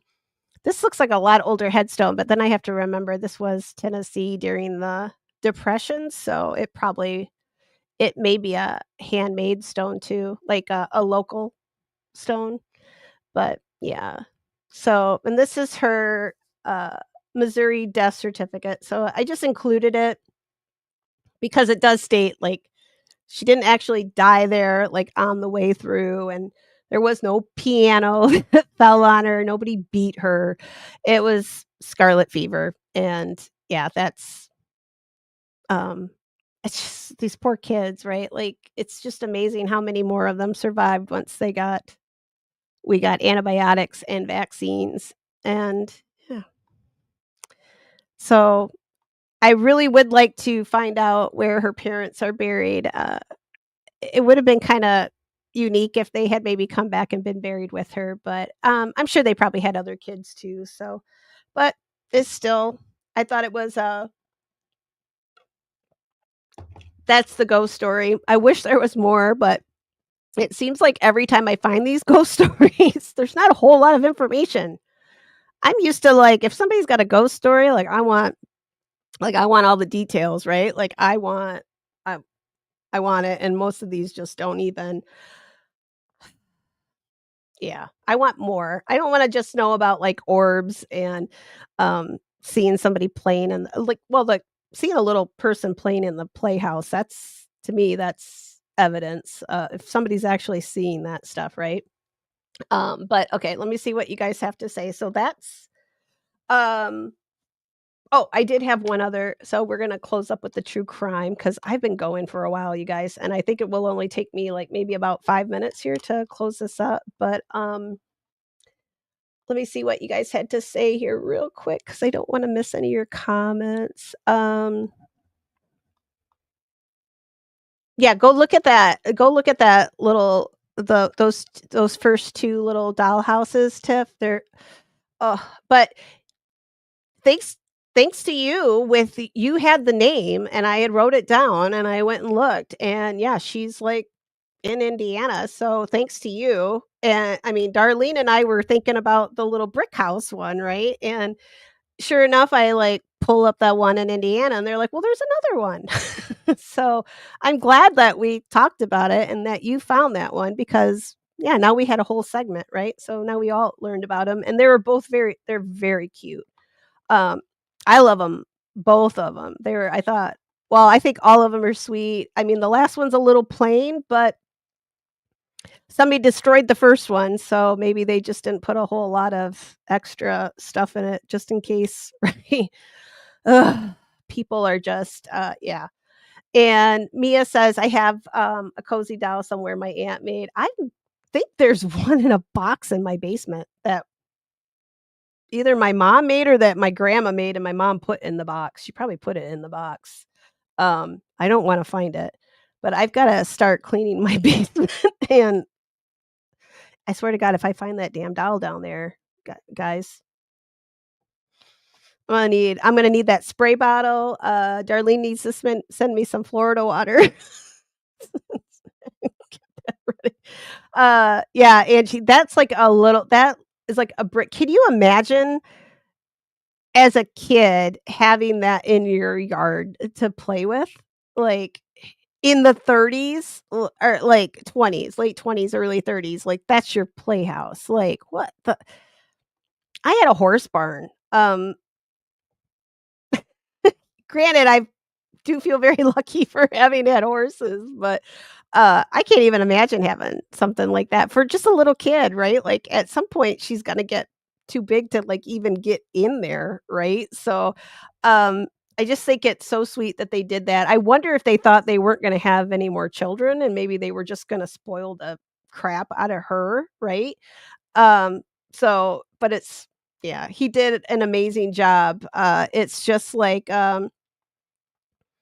uh yeah, definitely the guy the guy knew how to build in brick, yeah. I was gonna say lay brick, but that didn't quite but I guess that's how you say it. Are we getting the Arctic blast? God, I'm done. No, it was, I think it was like 37 today, and then it kinda dipped down to 35. So, it's today, at least, it wasn't half as bad as it has been. Like, the snow even started to melt a little bit.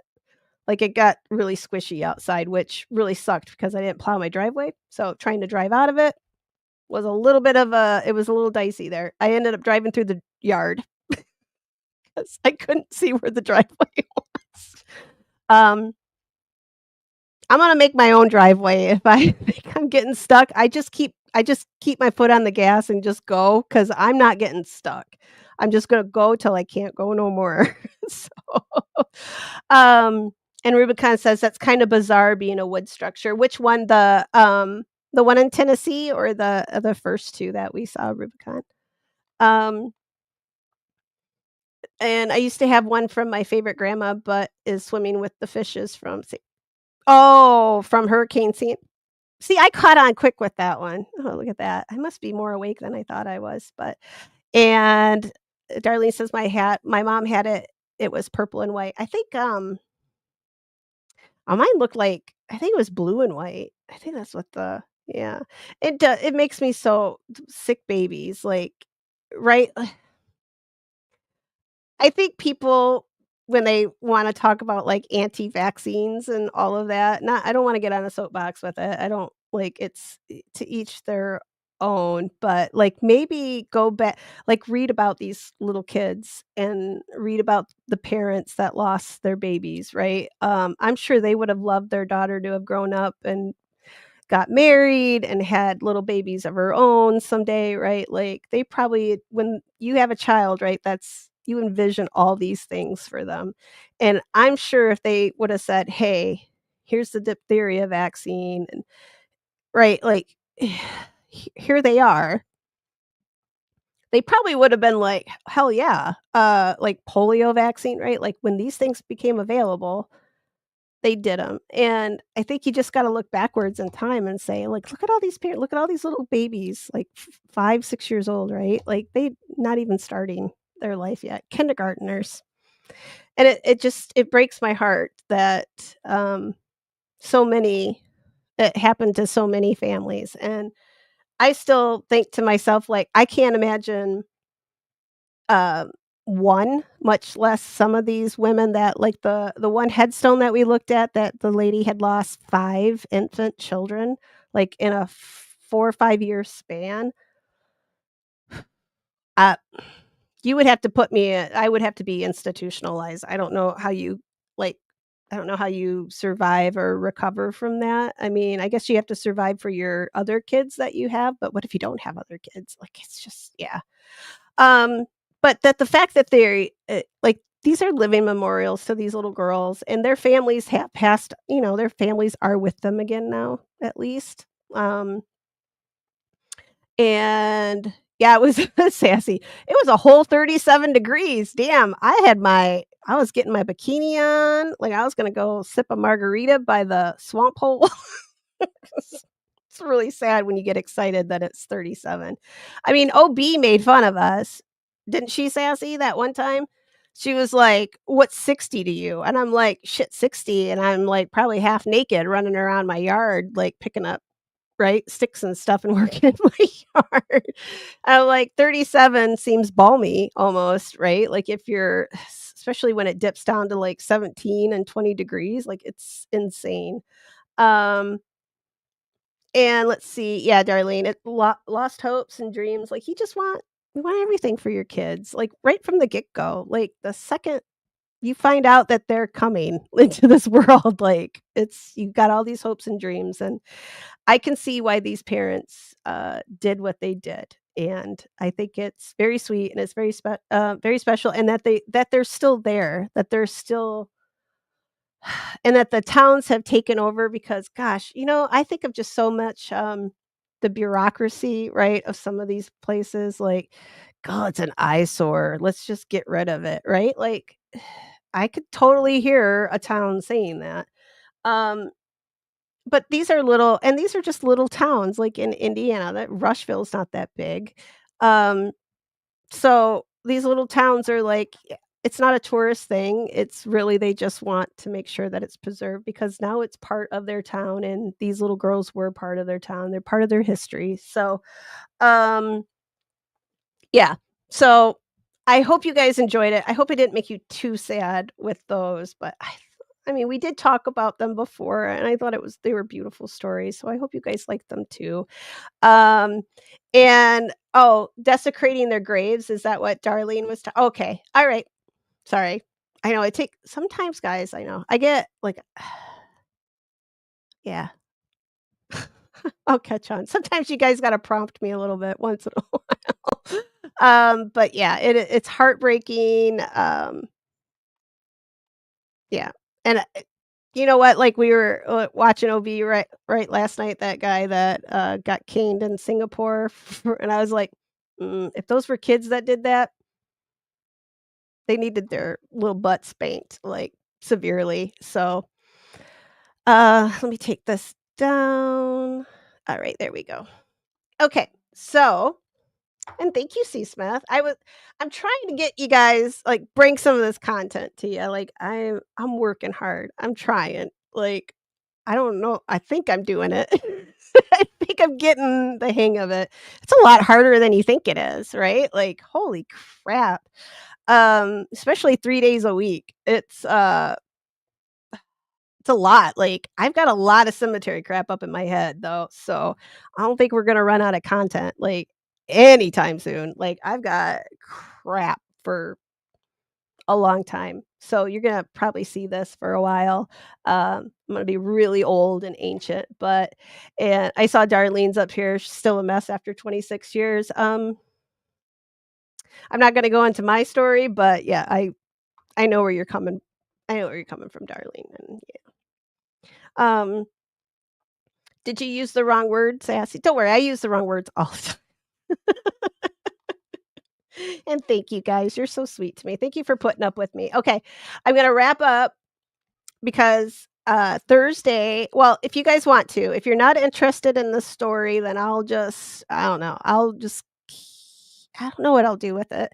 I'm going to follow it anyway, but it's a true crime one, so it doesn't really uh I don't know, it's not with the graves, there's no ghost or anything, but it is a true crime one. I know we all love this stuff, so, um, and doesn't seem to be any drama around this yet, so we can all follow this, like, from now, right? And, like, we have another case to focus on, right? Instead of all the other stuff.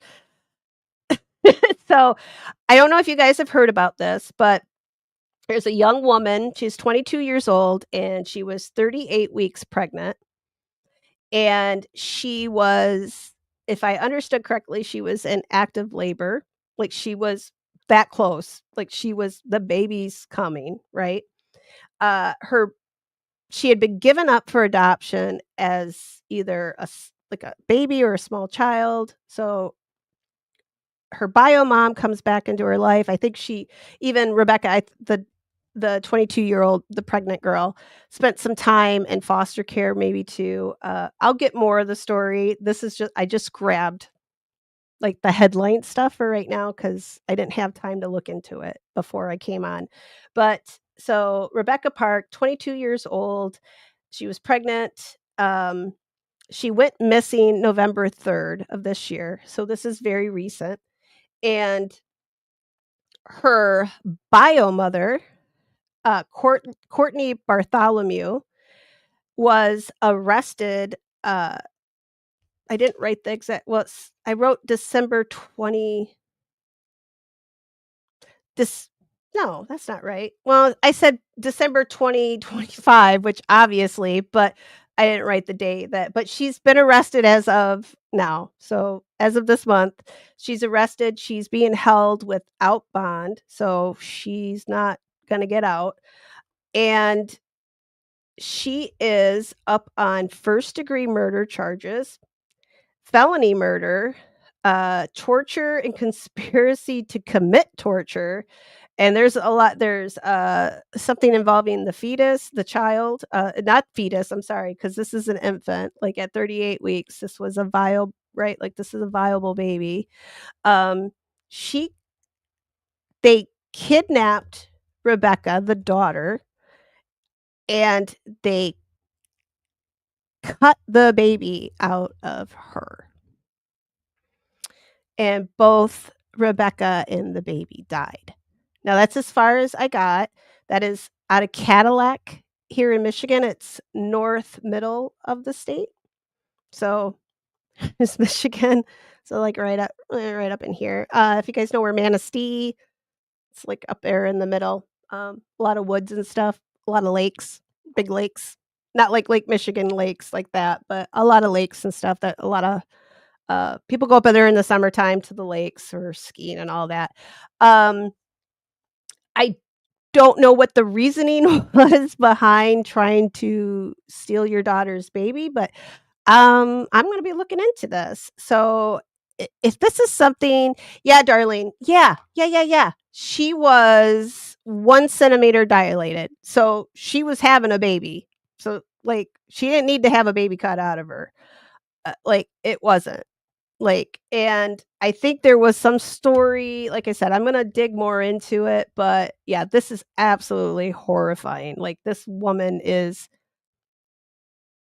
to do this, I don't even care if you didn't grow up with like, if you didn't raise your daughter, but you gave birth to this young woman, and this is your grandbaby, and you did this? I mean, right, innocent till proven guilty, okay.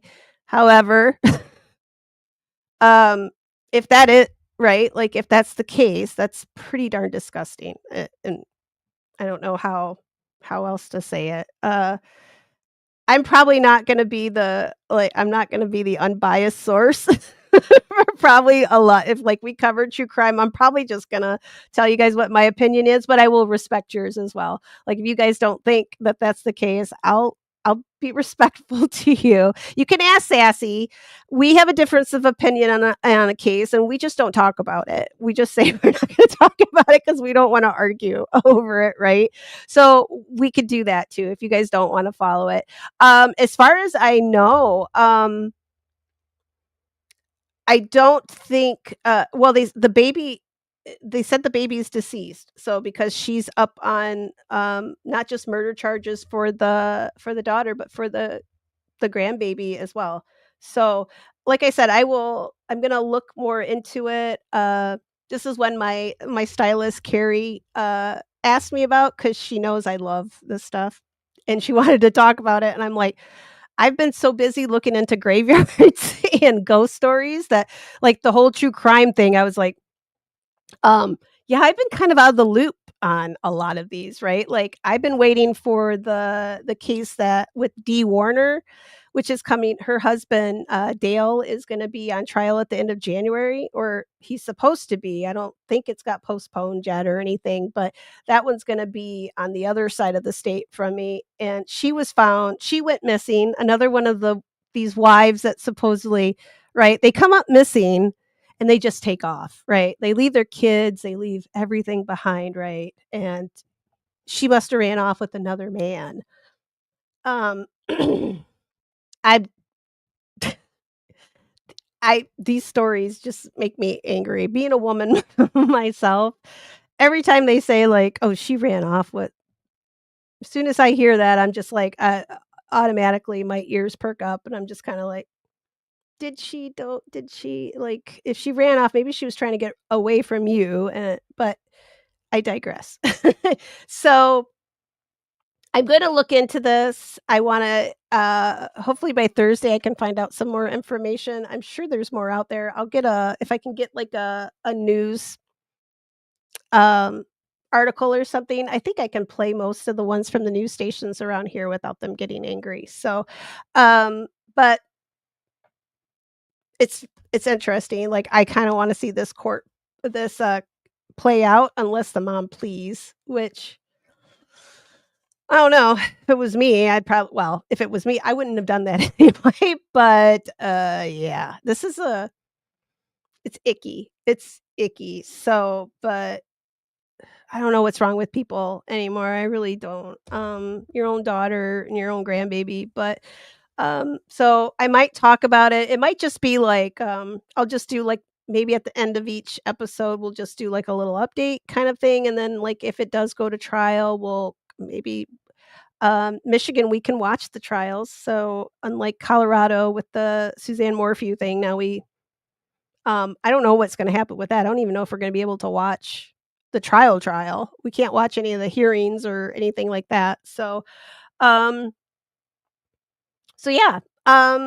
If you guys are interested, I am. and I know one other person that subscribes it, so but I don't want it just to be us 2, so, if you guys want, I'll throw, like, a little tidbit, like, if we get little updates and stuff, I'll, throw those in, like, at the end of the night, but we'll keep it still to, like, our cemeteries and our graveyard, and but yeah, the D. Warner one, I'm gonna probably talk about that come January, a little closer to the trial because it'll just be a real short one. I'm not gonna do like full length episodes right now because I'm not set up for that, and I don't think I'm quite ready for that stuff yet. Like, I like doing these little segments. It's giving me that experience that I need, and it's getting me to make me feel comfortable, like telling you guys stories and kind of getting my rhythm for storytelling. So it's just gonna be little segments for a while, and then maybe someday I'll do a whole story, like, for a whole hour or 2 or something, right? But for now, I'll just do, like, a little maybe just a little synopsis, and I'll try to leave out the gory stuff because I don't like I one thing I will never do you're squirreling. Yeah, I'm a squirrel. Well, like I said, the one time, I'm a Jack Russell, like, my little Jack Russell I used to have, she saw a squirrel, that was it, right? Like, she was everywhere for him. That's me, like, I see something, and you guys are amazing, like, you guys are just awesome in the chat. I love you guys so much for putting up with me all the time and listening and, just giving me the confidence to keep coming back up here and doing this, like I am, and I hope I'm getting better. I'm trying. I'm gonna stumble, like, I had a bad day on Sunday, but, I hope I made up for it tonight. Uh, and I did have that one day that I muted myself pretty much for the whole night, so I went from a 3-hour show to an hour and a half, but, so yeah, that is the Rebecca Park or the her mother is Courtney Bartholomew, that's out of, Courtney Bartholomew, and that is out of Cadillac, Michigan. So, I'll do some little updates with that as they come available. And other than that, I have the actual dollhouse headstone that I'm gonna bring to you guys on Thursday, and I swear there was something else that I'm not remembering right now, but I will probably remember as soon as I sign off because that seems to be how it goes. But I will bring you some interesting stuff, at least that headstone, and I've got a bunch of other stuff just lining the wall here and Post-it notes that, yeah, hopefully it's as good. I think this was okay. Oh, hang on. Before we go, we've got a sage, so alright, let me put this up.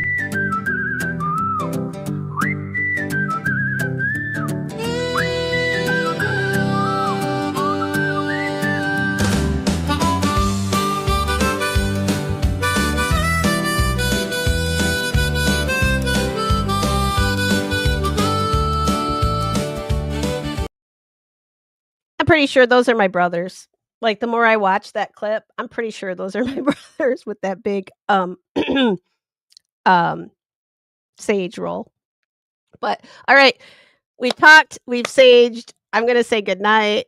Thank you guys all so much. I would put all of these up here, but I think it would make me feel like I was a little vain because you guys are being so nice to me. But I reading them and I think you guys are so sweet and you're so nice to me, and I love you guys, and Thursday night, we'll be back, same time, same place. Yeah, that's it, guys. Alright, I'll see you later. Bye.